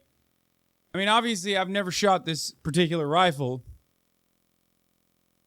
But, so I don't know. I don't know how, like, it's bolt action. But I have shot bolt action rifles. Cartridges can fly in any which direction. Can fall literally on you. You know what I mean? Shit's hot. No, they can't. There's a hole. Sad in the FBI for ballistics. They train to recognize ejection patterns. You can predict it, dum-dum. I guess. Yes, sir. That is right. It sure is. That doesn't really gel with the casing supposedly being picked up and haphazardly tossed back on the floor, as Thomas Ollier would claim decades later. While there are question marks surrounding the chicken bones in the cartridge cases, there can be no doubt. Cartridge ejects up and to the right. It can be tossed within a few feet of you if you're really going at it. It was literally an army sniper. Yeah, well, that tracks with what I'm saying, right? You're not saying I'm wrong. That's what I'm saying. You can map out a trajectory for where the casings goes, but ultimately when you're shooting a rifle, it can still, as long as it's going towards your right, it can still be right next to you. It can fly away, further away. It's just also entirely dependent on, I guess, how fast you pull, right? That some of the boxes in the sniper's nest It's not were consistent. moved prior to being photographed. Do you have any pictures of the boxes near the window before they were moved, other than those you have showed me? Just these two. Then you don't have any pictures taken of the boxes before they were moved? No. Now, I will show you another picture. Was that taken by you? Yes. Does that show the position of the boxes before or after they were moved? That's after they were dusted. There's fingerprint dust on every. The implication is that there were no casings there and the guy planted them. That's why he didn't let them film. When they were there, he picked them up. Oh. Box. And they were not in that position then when you first saw them? No.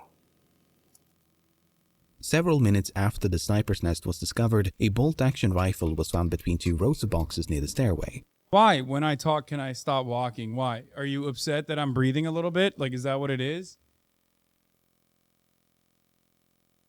So odd. Now, there was some initial confusion regarding its make and model. Some thought it looked like a Mauser, but upon closer inspection, it was identified as an Italian Carcano. The officer who misidentified the rifle later explained that he did so at a glance. However, over a decade after the assassination in 1976, a former deputy sheriff by the name of Roger Craig claimed to have seen the marking 7.65 Mauser stamped right on the barrel of the rifle. To some, this is evidence that a Mauser was in fact discovered on the 6th floor before being swapped for a Carcano. But Craig was the only person to make this specific claim, did so many years after the assassination, and after telling a journalist the following. Did you handle that rifle on the 6th floor? Yes, I did. I couldn't give its name because I don't know foreign rifles. I know it was foreign made, and you loaded it downward into a built-in clip. But there was another rifle, a Mauser, found up on the roof of the depository that afternoon. What? There were no reports of a Mauser being found on the roof either. No. Besides, the only rifle seen in the film taken by Thomas Ollier is unmistakably a Carcano. Unique markings on the cartridge cases would later prove that this was indeed the rifle from which all three had been fired. Before the day was over, the rifle had been traced to a company in Chicago, Illinois. The company had sold the rifle to someone named A. Hiddell and shipped it to a post office box in Dallas in early 1963. A. Hiddell, more like a Fidel Castro.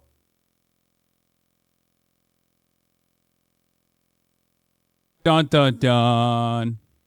James Hiddell was a pseudonym known to have been used by Oswald. So there was now a direct link between the shells, the rifle, and Oswald. Not only that, but Oswald's prints were lifted from both the rifle and boxes in the sniper's nest. Apart from the spent shells and the rifle, authorities discovered one other key piece of evidence. Did you find anything else up in the southeast corner of the 6th floor? Yes, sir. We found this brown paper sack, or case. It was made out of heavy wrapping paper. Actually, it looked similar to the paper that those books in the building was wrapped in. It was just a long, narrow paper bag. The bag was alleged to have been found here, yet this space is suspiciously empty in all the crime scene photographs. How long was the paper bag, approximately? I don't know. I picked it up and dusted it for prints, and they took it down there and sent it to Washington. And that's the last I'd seen of it, and I don't know. Did you take a picture of it before you picked it up? No. Does that sack show in any of the pictures you took? No, it doesn't show in any of the pictures. Detective Robert Studebaker, who had been working as a forensic assistant for less than 2 months, neglected to explain why he never photographed the bag. In Studebaker's defense, no one was on the lookout for a brown paper bag. Assassin, sure, rifle, casings, absolutely, but some debris in a dark-lit corner of the room. It wasn't until the bag was picked up and inspected that its significance became apparent.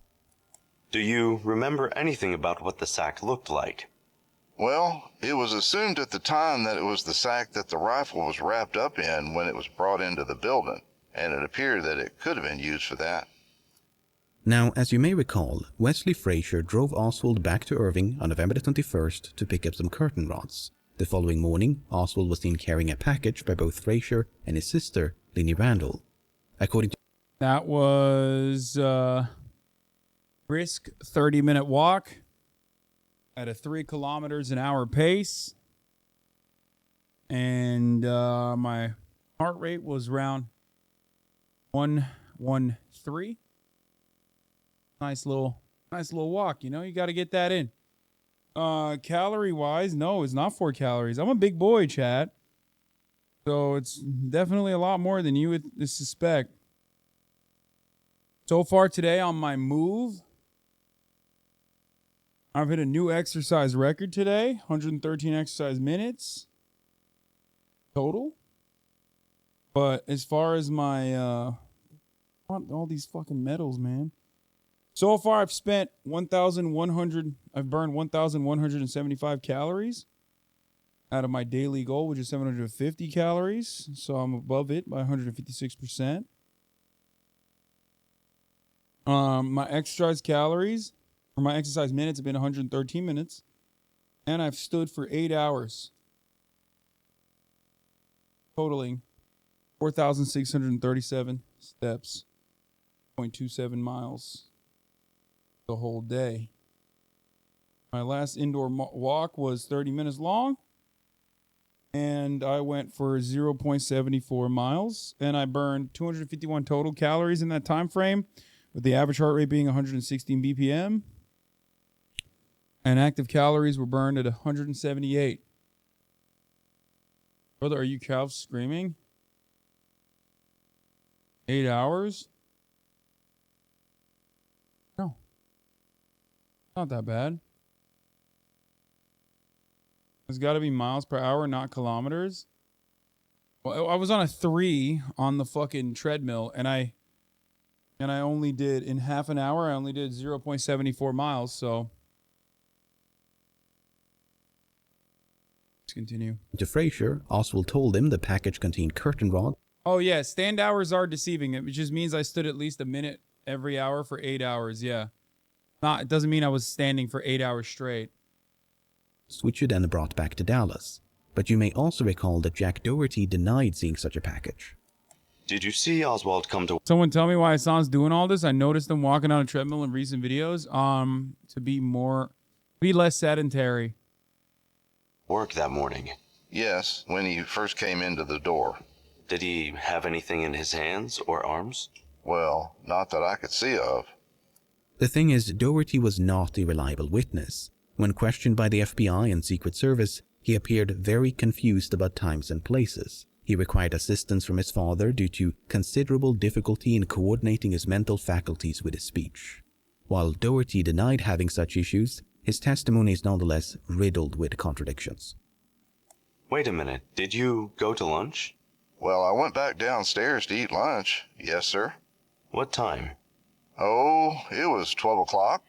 Wait a minute, did you hear the shots before or after your lunch? Before I ate my lunch.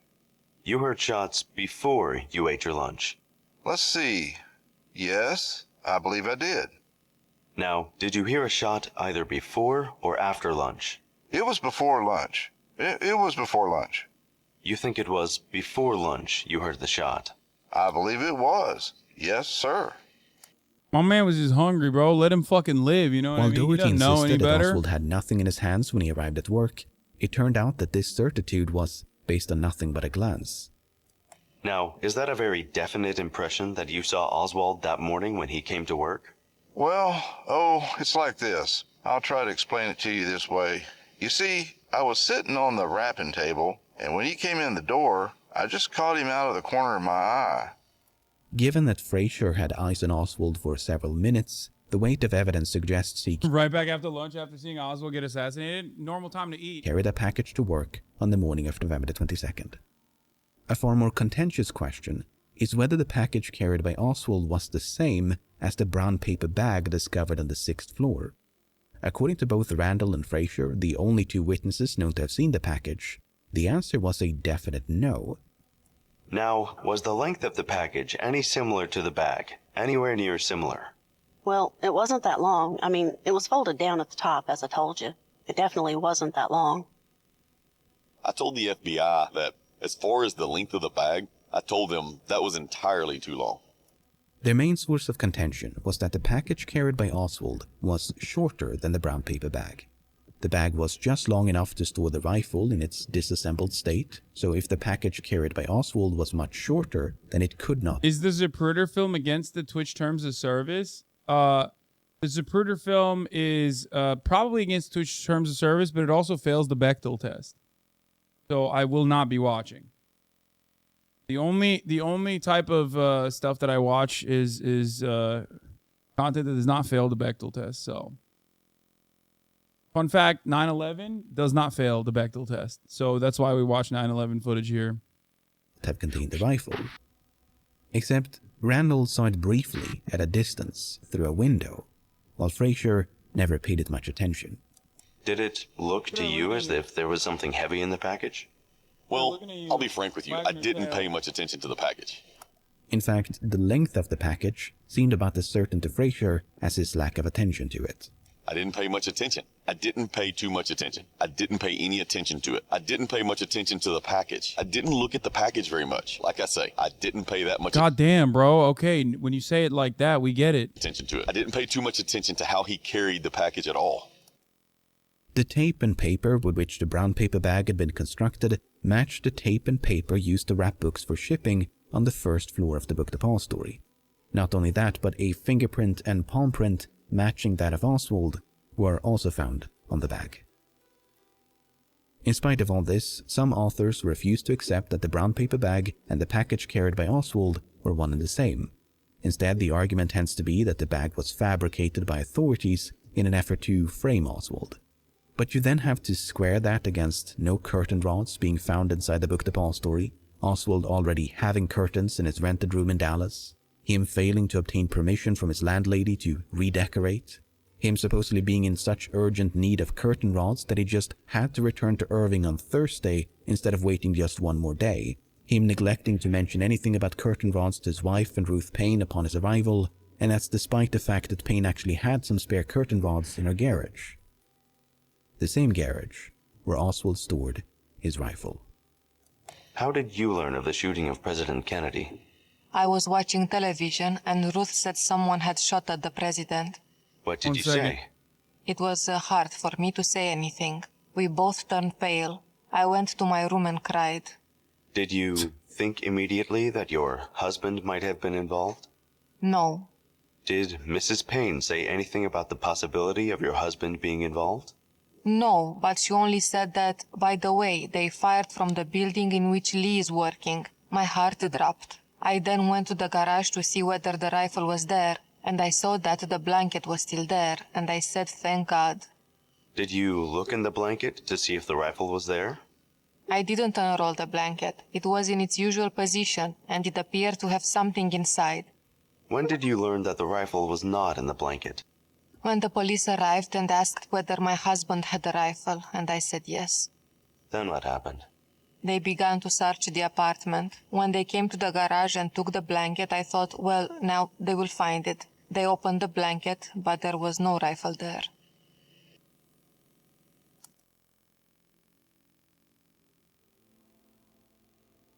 Around the time of the rifle's discovery on the 6th floor of the book depository, Captain William Fritz was appraised of Oswald's absence. Playing Steam Deck during the film? No. I saw some fucking sumo game that Moon Moon was playing and immediately downloaded it. Fritz immediately left the building and returned to police headquarters. We were standing in the hallway when Captain Fritz walked in. He walked up to my colleagues and made the statement to them, "Go get a search warrant and pick up a man named Lee Oswald." And I asked the captain why he wanted him, and he said, well, he was employed down at the book depository, and he had not been present for a roll call of employees. And we said, "Captain, we will save you a trip, because there he sits."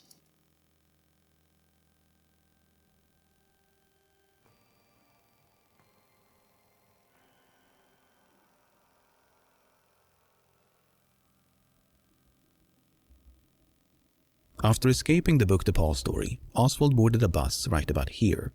But Revenant the assassination 2? ground Wait, what do traffic you to a mean? halt, so Oswald soon left the bus and hailed a cab. After returning to his rooming house in Oak Cliff, a neighborhood in southwestern Dallas, Oswald changed his clothes, grabbed a gun, and left in a hurry. I don't know what Remnant 2 is. No, I'm talking about Morodoshi Sumo. 78. 78. You are in the Oak Cliff area, are you not? Langston Road. You will be at Mars pretty much as it comes in. Police patrolman J.D. Tippett encountered Oswald some 45 minutes after the shooting, a bit further south, right about here. As soon as Tippett stepped out of the vehicle, Oswald drew his gun and fired 4 shots in rapid succession. Hello, police operator. Go ahead, Assassination News. Hello, we've had a shooting out here. Where is it at? Between Marsalis and Buckley. It's a police officer. Somebody shot him. What's the... 404 10th Street. 78. It's in a police car.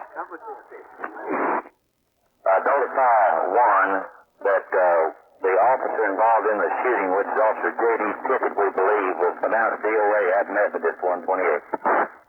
have any indication that it has any connection with this other shooting? Well, the descriptions on the suspects are similar. It is possible. Oswald was then caught sneaking into a nearby movie theater without purchasing a ticket. Found information that a suspect just went in the Texas theater on West Jefferson. Simple. A large contingent of officers descended upon the theater. They surrounded the building, switched on the lights, and approached the suspect. Flanked by officers, Oswald drew a gun, and a brief scuffle ensued. But this time he was quickly subdued, handcuffed, and taken to police headquarters back in downtown Dallas. Meet Barbenheimer.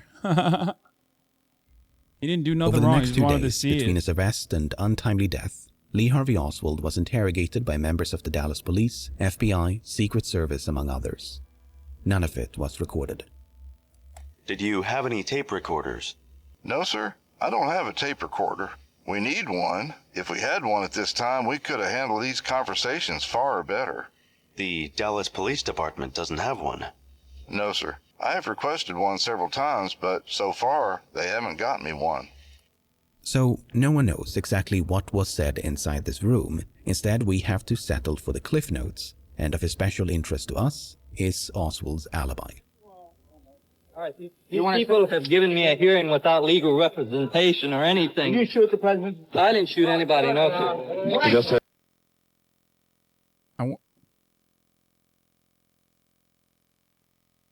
heard Oswald, who said he did not shoot anybody. Oswald vehemently denied any involvement in the assassination. Instead, he claimed to have eaten lunch with two co-workers on the first floor of the book Depository. One of them was a black... They didn't record the interrogation of someone who supposedly assassinated the president. No JCS React Lord, dude. I thought it was, for a second I got scared. I thought it was the not like him getting out of the interrogation. I thought it was like when they're... co-worker whose name Oswald could not recall. The other was James Jarman. Were you with anybody when you were walking around on the first floor finishing your sandwich? No, I wasn't. I was trying to get through so I could get out on the street. Did you see Lee Oswald? No, I didn't. After his arrest, he stated to a police officer that he had had lunch with you. Did you have lunch with him? No, sir, I didn't. But according to another interrogator, Oswald's claim was not to have eaten lunch with Jarman and this unnamed co-worker, but merely that he saw them pass through the lunchroom while he was eating. Oswald stated that he had eaten lunch in the lunchroom at the Texas School Book Depository alone, but recalled possibly two black employees walking through the room during this period. He stated possibly one of these employees was called... I don't get, like, it doesn't matter if recording interrogations is not normal at the time. It seems insane to me that they wouldn't record this interrogation. He is, like, the most viable suspect. He fits numerous eyewitness profiles. They fucking can't find his gun in his house. They find a gun that is connected to his other name, like his alter ego or whatever the fuck. Like... You know, the media has recorders. Everybody has recorders. His alias, not alter ego. Shut up. I'm ESL. Fuck you, okay? I'm ESL. I lived in Russia, and that's suspicious. Junior, and the other was a short individual whose name he could not recall, but whom he would be able to recognize. So, according to this version of events, Oswald's alibi was that he possibly saw two co-workers, one whose name he could not recall, enter and traverse the lunchroom, together or separately, during an unspecified period of time. Whether Oswald claimed to have eaten lunch with or in proximity of his colleagues, it makes no difference because neither alibi could be substantiated. Instead, James Jarman had last seen Oswald taking an elevator upstairs sometime between 11:30 and 12 o'clock.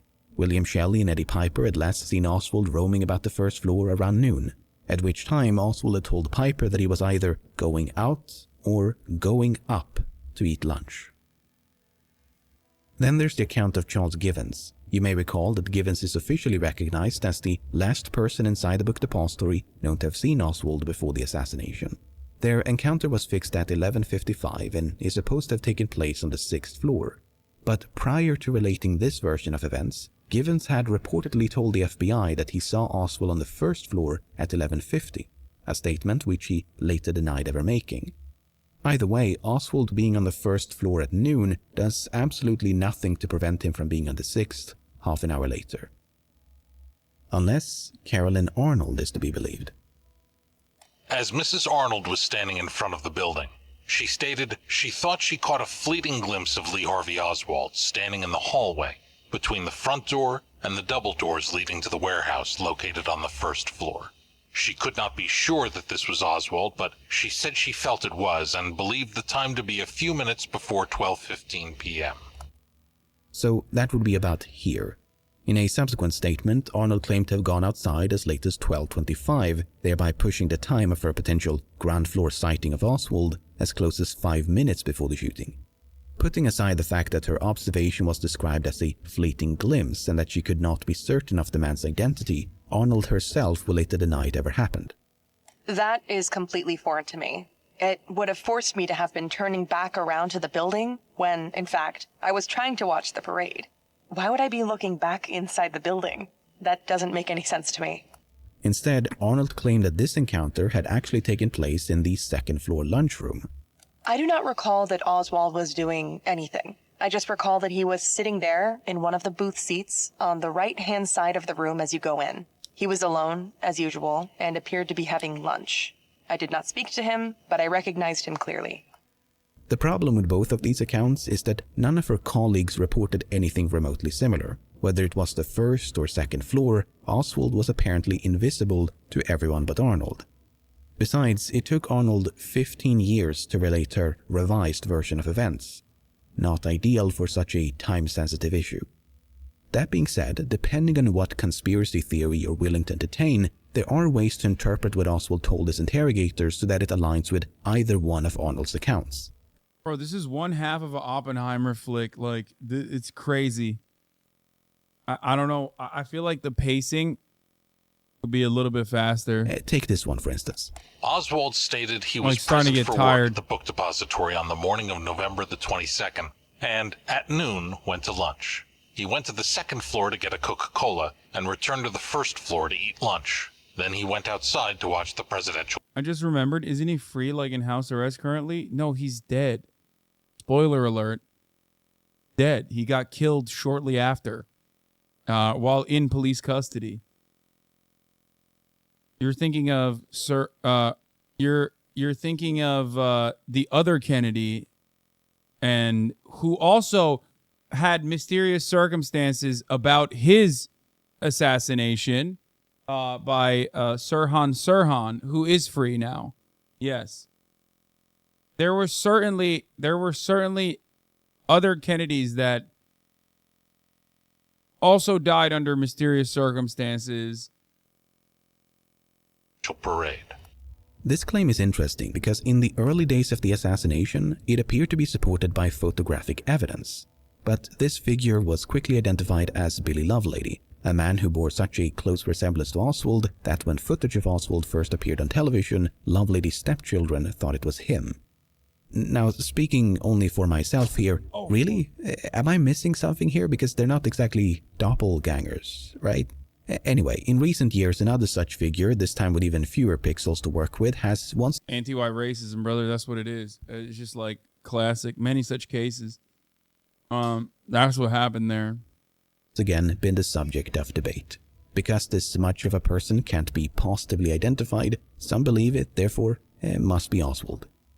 On the other hand, Oswald explicitly denied watching the motorcade when he spoke with another interrogator, not to mention that his presence outside went completely unnoticed. Oh, not Sirhan.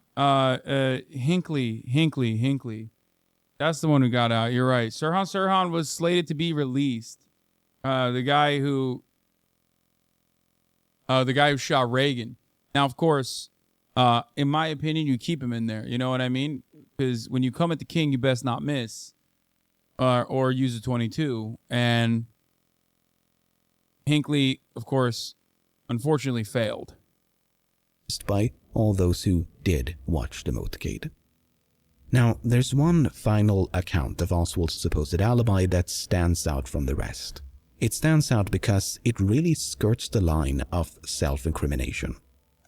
When asked as to his whereabouts at the time of the shooting, Oswald stated that when lunchtime came and he didn't say which floor he was on, He said one of the black employees invited him to eat lunch with him, and he stated, "You go on down and send the elevator back up, and I will join you in a few minutes." Before he could finish whatever he was doing, he stated the commotion surrounding the assassination took place. And when he went downstairs, a policeman questioned him as to his identification, and his boss stated that he is one of our employees, whereupon the policeman had him step aside momentarily. Following this, he simply walked out the front door of the building.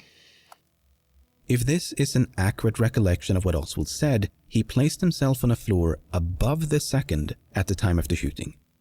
While he neglected to mention which floor, he described a conversation between himself and an unnamed black co-worker, which sounds remarkably similar to the one described by Charles Givens.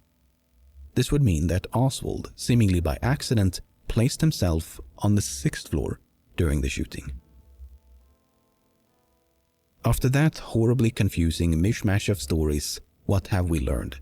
Well, Oswald appears to have contradicted himself by offering multiple alibis.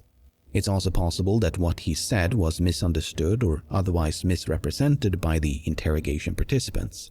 As mentioned at the beginning of all this, we don't actually know what Oswald said. This is all based on second-hand accounts related days, weeks, or even months after the assassination. But the main takeaway has to be the lack of corroboration. With the exception of Carolyn Arnold, a highly unreliable witness, no one laid eyes on Oswald between roughly noon and the shooting. At least, no one inside the book Depository.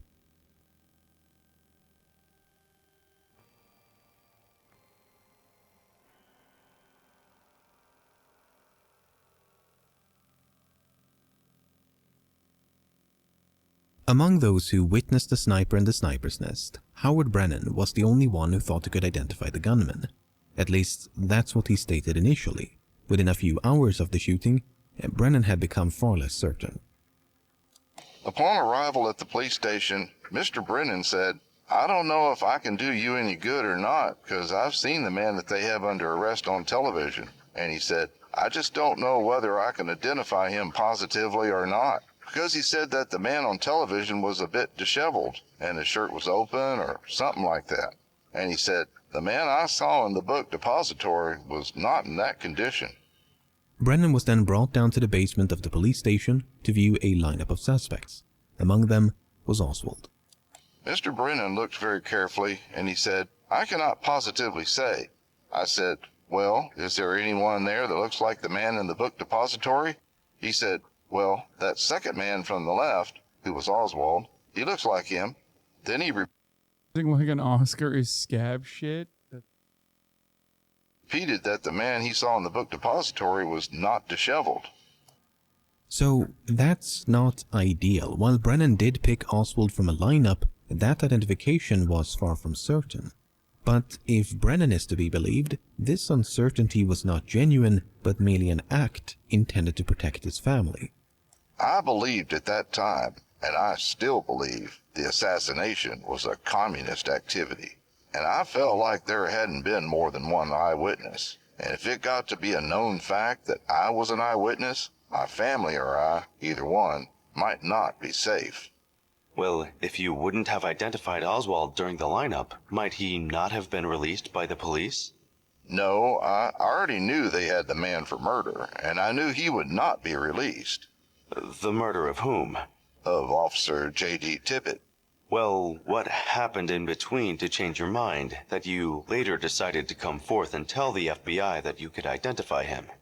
After Oswald was killed, I was relieved quite a bit that, as far as pressure on myself of somebody not wanting me to identify anybody, there was no longer that immediate danger.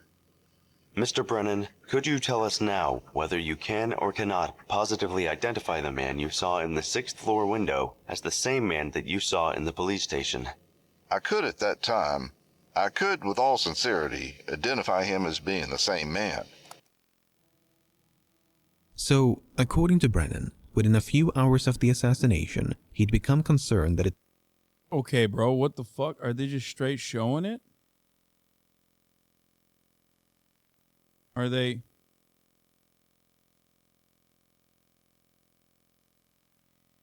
I mean, they don't have this footage anyway. It's got to be a reenactment, right? This is not the right angle. It was the product of a communist conspiracy. He feared that should he attempt to identify the gunman, he could become a target and thereby endanger Oh, it says right underneath it is a reconstruction. his family. Did you and your wife? Yeah, I didn't think it was an actual lens, but I thought they put a lens effect on like the Zapruder film, but then I realized it's not the right angle. Discuss any aspect of the assassination? Unless it was fucking CIA footage that they found. They found the CIA footage, dude. And you being present more or less at the scene of the assassination? Yes, we discussed it. We talked. I talked of moving her and my grandson, who was living with us at that time, and my daughter, moving them out of town somewhere in secrecy. My wife seemed to think that a person can't get away wherever they go. So when Brent... Which he doesn't even know how bad that gets with the internet, you know what I'm saying? Like where they even serve you a top of the hour ad break at the top of every hour, sometimes 8 minutes in because you forgot to run it at the top of the hour exactly. Just saying. Were they simultaneously claiming JFK was communist and that his assassin was a communist? It's the Zapruder film. The first assassination of a world leader caught on film? No, probably not. Zapruder.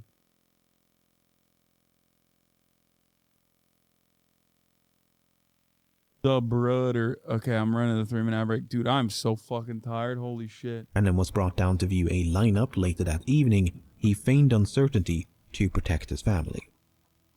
At least, so he claimed. I leave it up to you to decide whether to believe or disbelieve Brandon's story.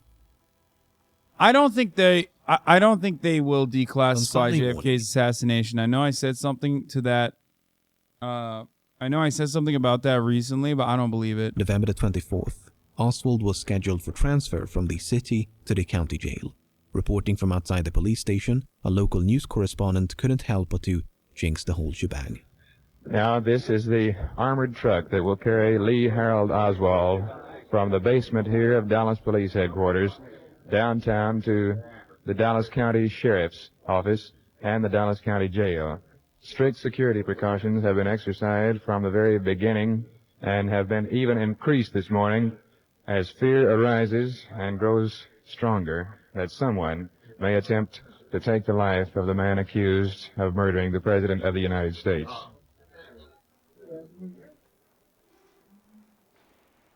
Oh, they don't show it. They don't show it at all. It's odd. Here, look.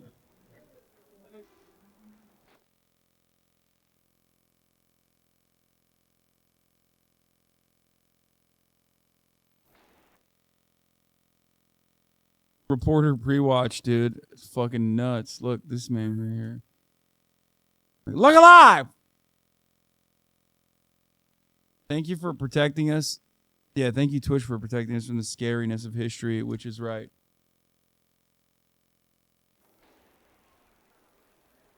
He's been shot. He's been shot. Lee Oswald has been shot. The doctors at Parkland Hospital said that the single shot could scarcely have done more damage to a body than that shot did to Lee Harvey Oswald. It penetrated his spleen, his pancreas, the aorta, the kidney, and the liver. Oswald expired at 1:07 p.m. Died? He died at 1:07 p.m.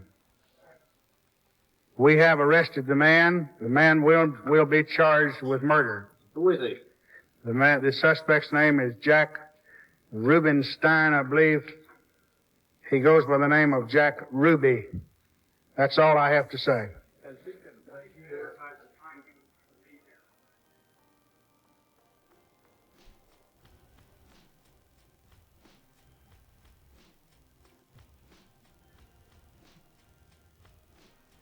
Who was a more significant death in prison, Lee Harvey Oswald or Epstein? Ooh. Throughout this video, we've encountered witnesses who not only contradicted each other, but also themselves. Central to many arguments of conspiracies that these contradictions represent attempts by the conspirators to conceal the truth. To give you an example, Charles Givens initially claimed to have seen Oswald on the first floor at 11:50. Then he denied ever saying that and claimed to have spoken with Oswald on the 6th floor at 11:55. Some authors have found this change a bit too convenient and suspect that Givens was coerced to change his story by the conspirators. In support of that conclusion, we have this document in which Dallas Police Lieutenant Jack Revel said the following. Lieutenant Revel stated that Givens had been previously handled by the Dallas Police Department on a marijuana charge, and he believes that Givens would change his story for money. About 2 months later, Givens did precisely that. He changed his story. But let's have a think about this. According to this interpretation of events, the conspirators had free rein to dictate Givens' testimony. They could have told him what to say or perhaps rewritten his testimony after the fact. You may recall that that is precisely what Victoria Adams claimed and Carolyn Arnold implied earlier in the video, that someone had put words in their mouth by altering the written record. Okay, so wielding that near limitless power, what words did the conspirators choose to put in the mouth of Givens? Well, they supposedly invented a brief conversation about lunch in elevators away from the sniper's nest more than half an hour before the shooting. I guess I saw Oswald sitting in the sniper's nest, or even I saw Oswald carrying a large package heading for the sniper's nest, was a bit too on the nose. The same is of course true of every other witness in Dealey Plaza. Apart from the doubtful identification by Howard Brennan, no one could actually place Oswald in the sniper's nest at the time of the shooting. I really cannot stress this enough. It apparently did not occur to the conspirators to have at least one witness unambiguously identify Oswald as the assassin. Better yet, take a photograph. For all this talk of witness coercion and evidence tampering, that seems like a bit of an oversight. What I'm trying to illustrate is that it's surprisingly trivial to pluck a stray document here, an unfounded allegation there, and sprinkle in some thoughts about means and motive, and you'll end up with a conspiracy theory that, at least on the surface, sounds convincing. Whether it's organized crime, a foreign government, or domestic agency, there's enough material here to make a compelling case against countless groups and individuals, something upon which many authors, filmmakers, and others have capitalized to great success. I don't know if all of them are right or wrong. This video clearly doesn't cover enough ground for me to determine that. But to ascribe a conspiratorial motive to anything remotely suspicious seems irresponsibly black and white for a case so clouded by shades of grey. A person acting in a way that's unlawful, unethical, untruthful does not prove they colluded in a plot to assassinate the President of the United States. Such thrilling leaps of conspiracy make for entertaining stories, but that doesn't make them true. Remember Thomas Ollier? He was the journalist filming on the 6th floor during the initial search for the assassin. Decades later, Ollier began accusing officers of tampering with the evidence, staging photographs, and lying on their oath.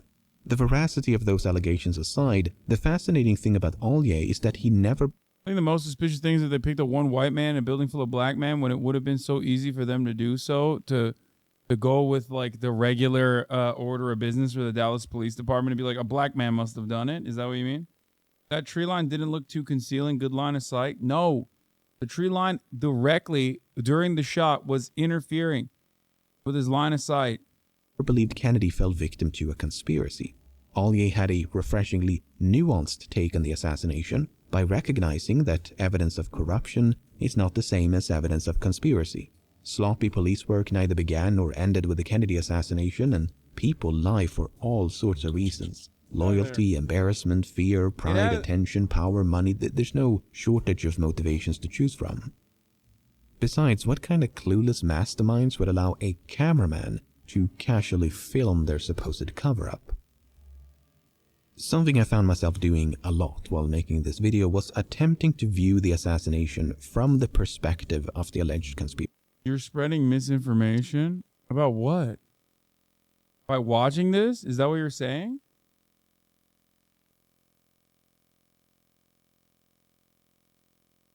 The first shot missed, hit the streetlight crossing the pole, and ricocheted.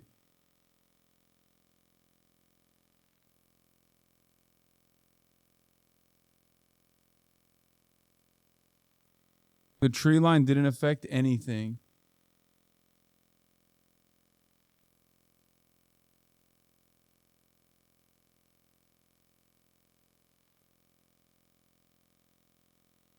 I can't tell if this guy's like baiting or not. Conspirators. You could, for instance, question the logic of placing an assassin in this specific window, a window in which he ran the risk of being caught red-handed by other workers inside the building, a window in which he could have easily been and actually was spotted by spectators in the approaching motorcade, a window from which his view was partially obstructed by a tree.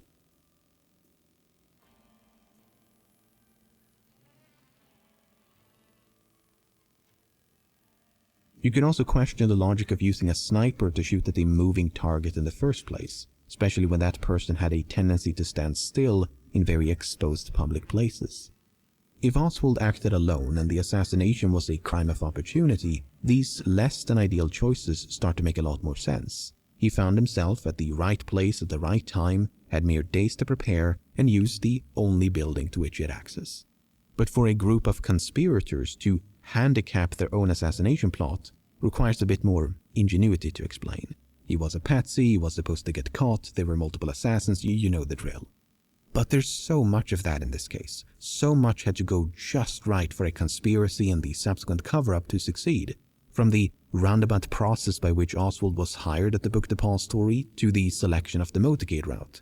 From Oswald's narrow escape and subsequent arrest to him being given multiple chances to speak with the press. You said not sure how much this tree line affects his visibility, but like it still does. First of all, I don't even know if this is from the same. I don't think this is from the same date, obviously. And also, you're showing me in like you could be showing me the fucking trees in the winter when they're significantly skinnier versus when it actually.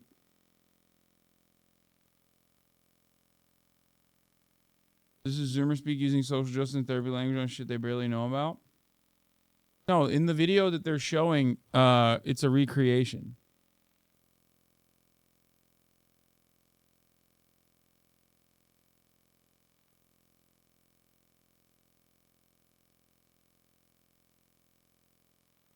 And I am saying he was on the tree. Yeah, he shot him from the tree. And then it ricocheted. Get out of there. That's craziness. That's what? What is that?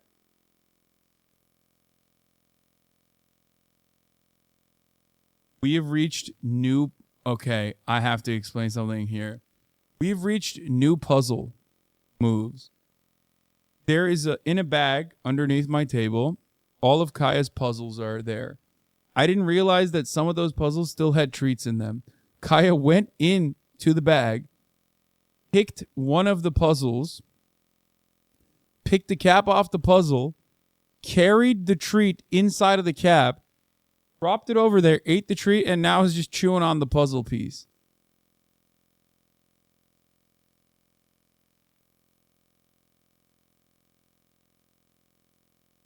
Actually insane.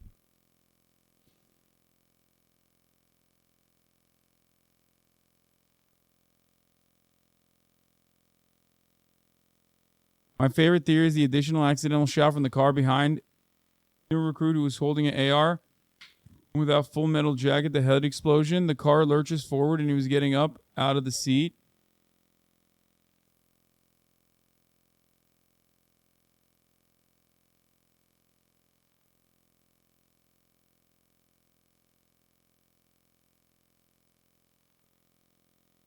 Okay, she's going back in there. Let's see. Going back in the bag.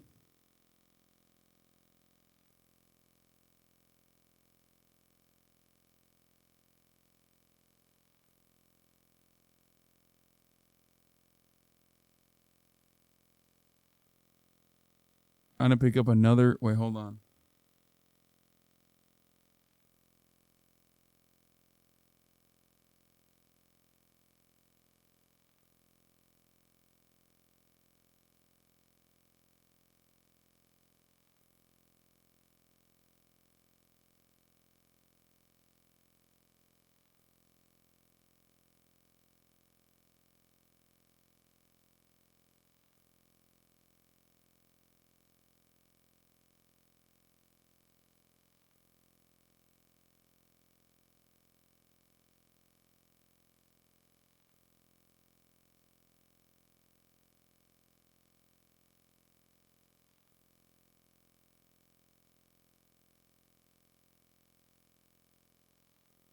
being ridiculous right now.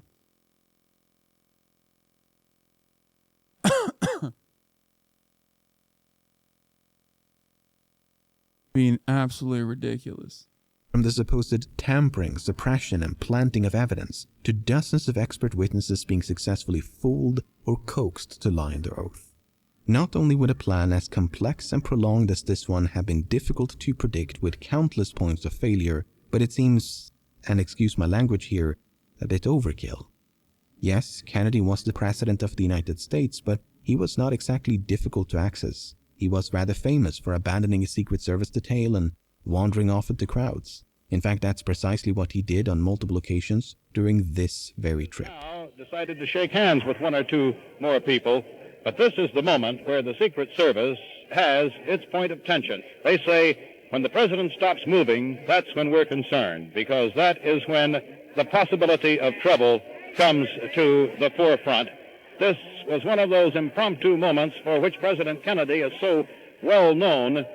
So many times you have heard that the Secret Service men suddenly find themselves without the president, that suddenly he has left them and stepped into the crowd and decided to shake hands and give his personal greetings. You could say perhaps that this is more the norm now than the unexpected, because it has been done so many times. As this news correspondent was alluding to just a few minutes before the actual shooting, all it takes is one person with a gun at point-blank range. Not unlike the shooting of Oswald. Think about that the next time you watch a documentary or read one of the thousands of books implicating members of the Secret Service, FBI, CIA, Dallas Police Department, politicians, lawyers, doctors, investigators, witnesses, and so forth. Think about how all these alleged co-conspirators did not have to be a part of any of this. Just one person in a crowd whose guilt is assured the moment they pull the trigger. By roping in this ensemble cast of characters, it inadvertently makes the conspirators seem clueless. I like to imagine a conference room, and up against the wall stands a board upon which they've mapped out the whole thing. All the people they need to manipulate, all the evidence they have to fabricate. The entire patchwork of needless risk-taking laid out bare. I like that he's saying that. Whereas, like, in an effort to put together a conspiracy to kill fucking Kennedy in other circumstances, okay, you would have an infinitely larger number of eyewitnesses, so that would make it significantly more difficult to craft.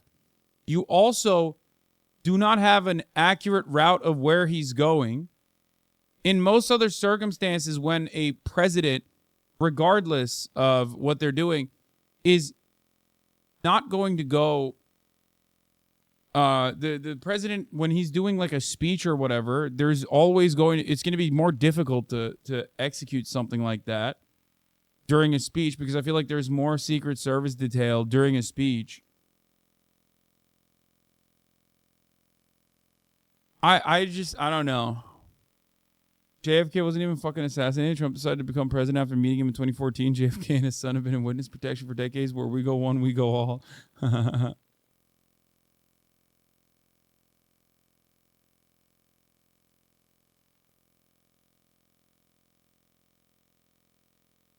video is assuming the conspiracy has to be grand when it literally can be a CIA paying a guy to kill JFK and then killing him instead.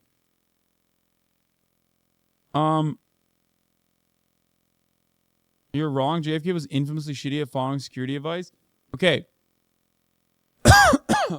Here's the issue. Being infamously shitty at following security advice still is completely up to JFK. So you can't plan an event around that.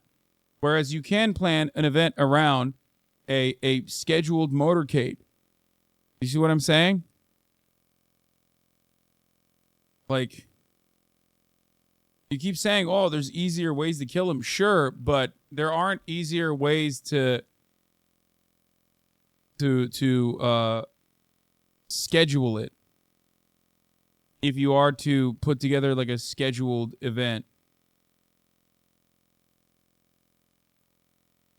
I don't think he's actually carrying water for the CIA, even though like his take is that it's not a conspiracy and he just like kind of did that. I guess like he'll get into the he'll get into more details in the in more videos. I do think the CIA had Kennedy killed, but even if it was declassified and everyone knew it, it wouldn't change anything. Maybe a few Netflix docs and conspiracy theories would be vindicated, but in the end, everyone will move on. And like everyone else, everything else, people will think the government sucks, but what can I do?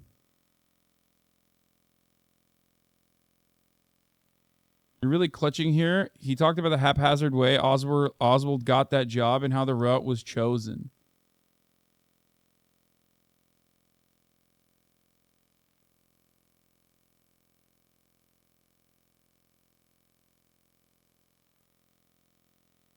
You have a video that's pro-conspiracy? There's so many.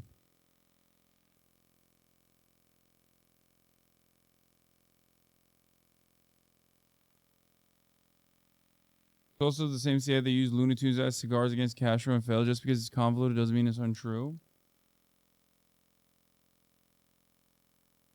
The case for CIA involvement revolves around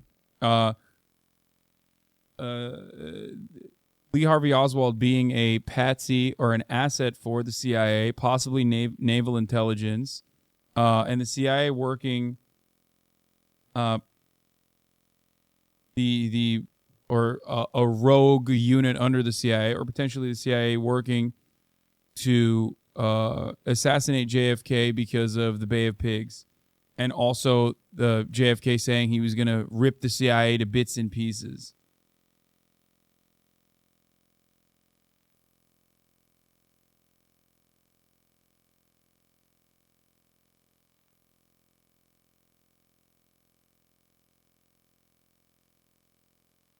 I disagree, actually. I think JFK being one of the most popular presidents personally killed by the CIA would definitely be a huge case legally and politically. It's not like the CIA is doing shit internationally.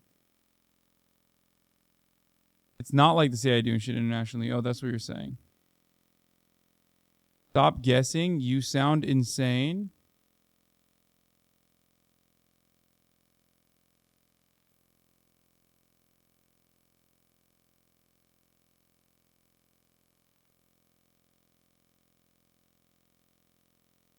Alan Dulles, the longest-standing and first civilian director of the CIA, was fired by Kennedy. He was also on the Warren Commission and that investigated Kennedy's assassination, also a corporate lawyer.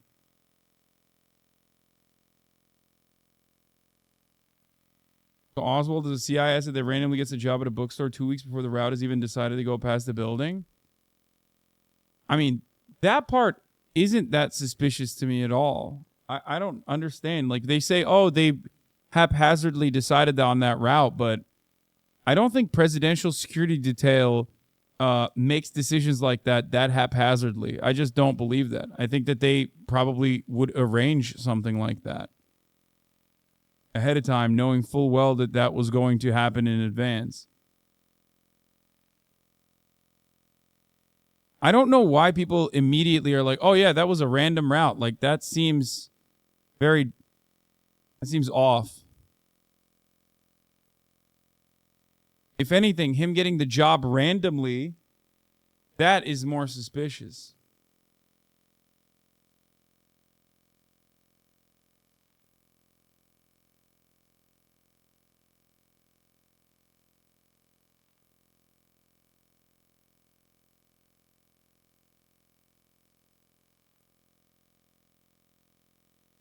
GDF did a video on the JFK assassination.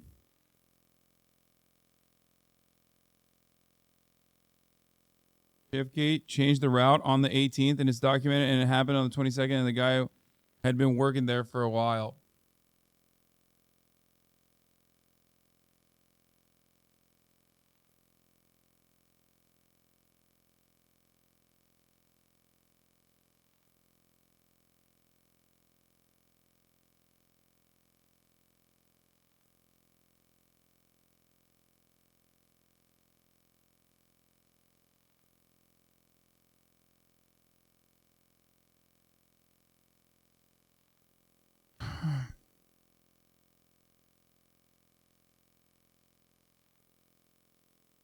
Guys, chill out.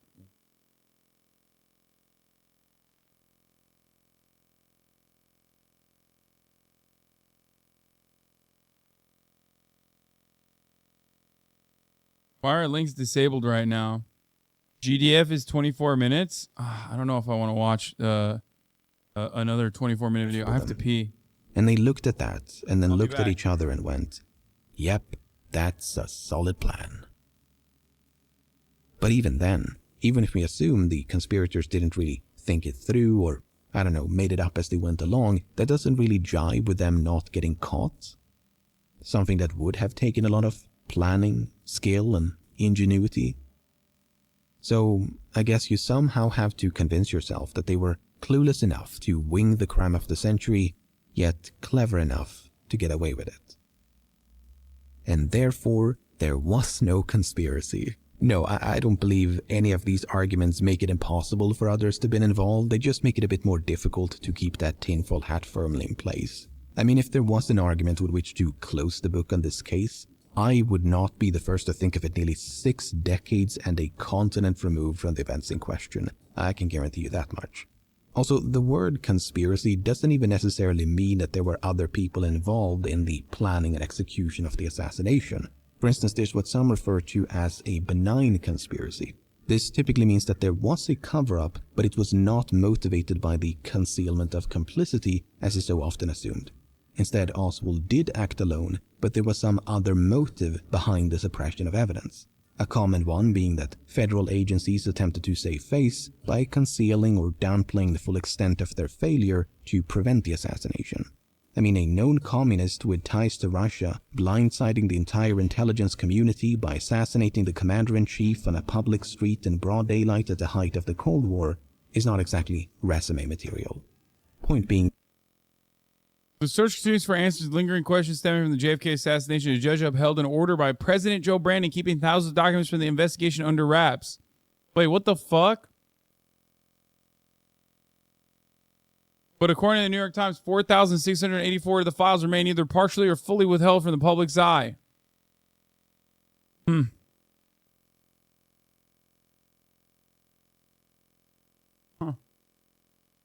Yeah, you know a name that should be a name that people should be thinking of?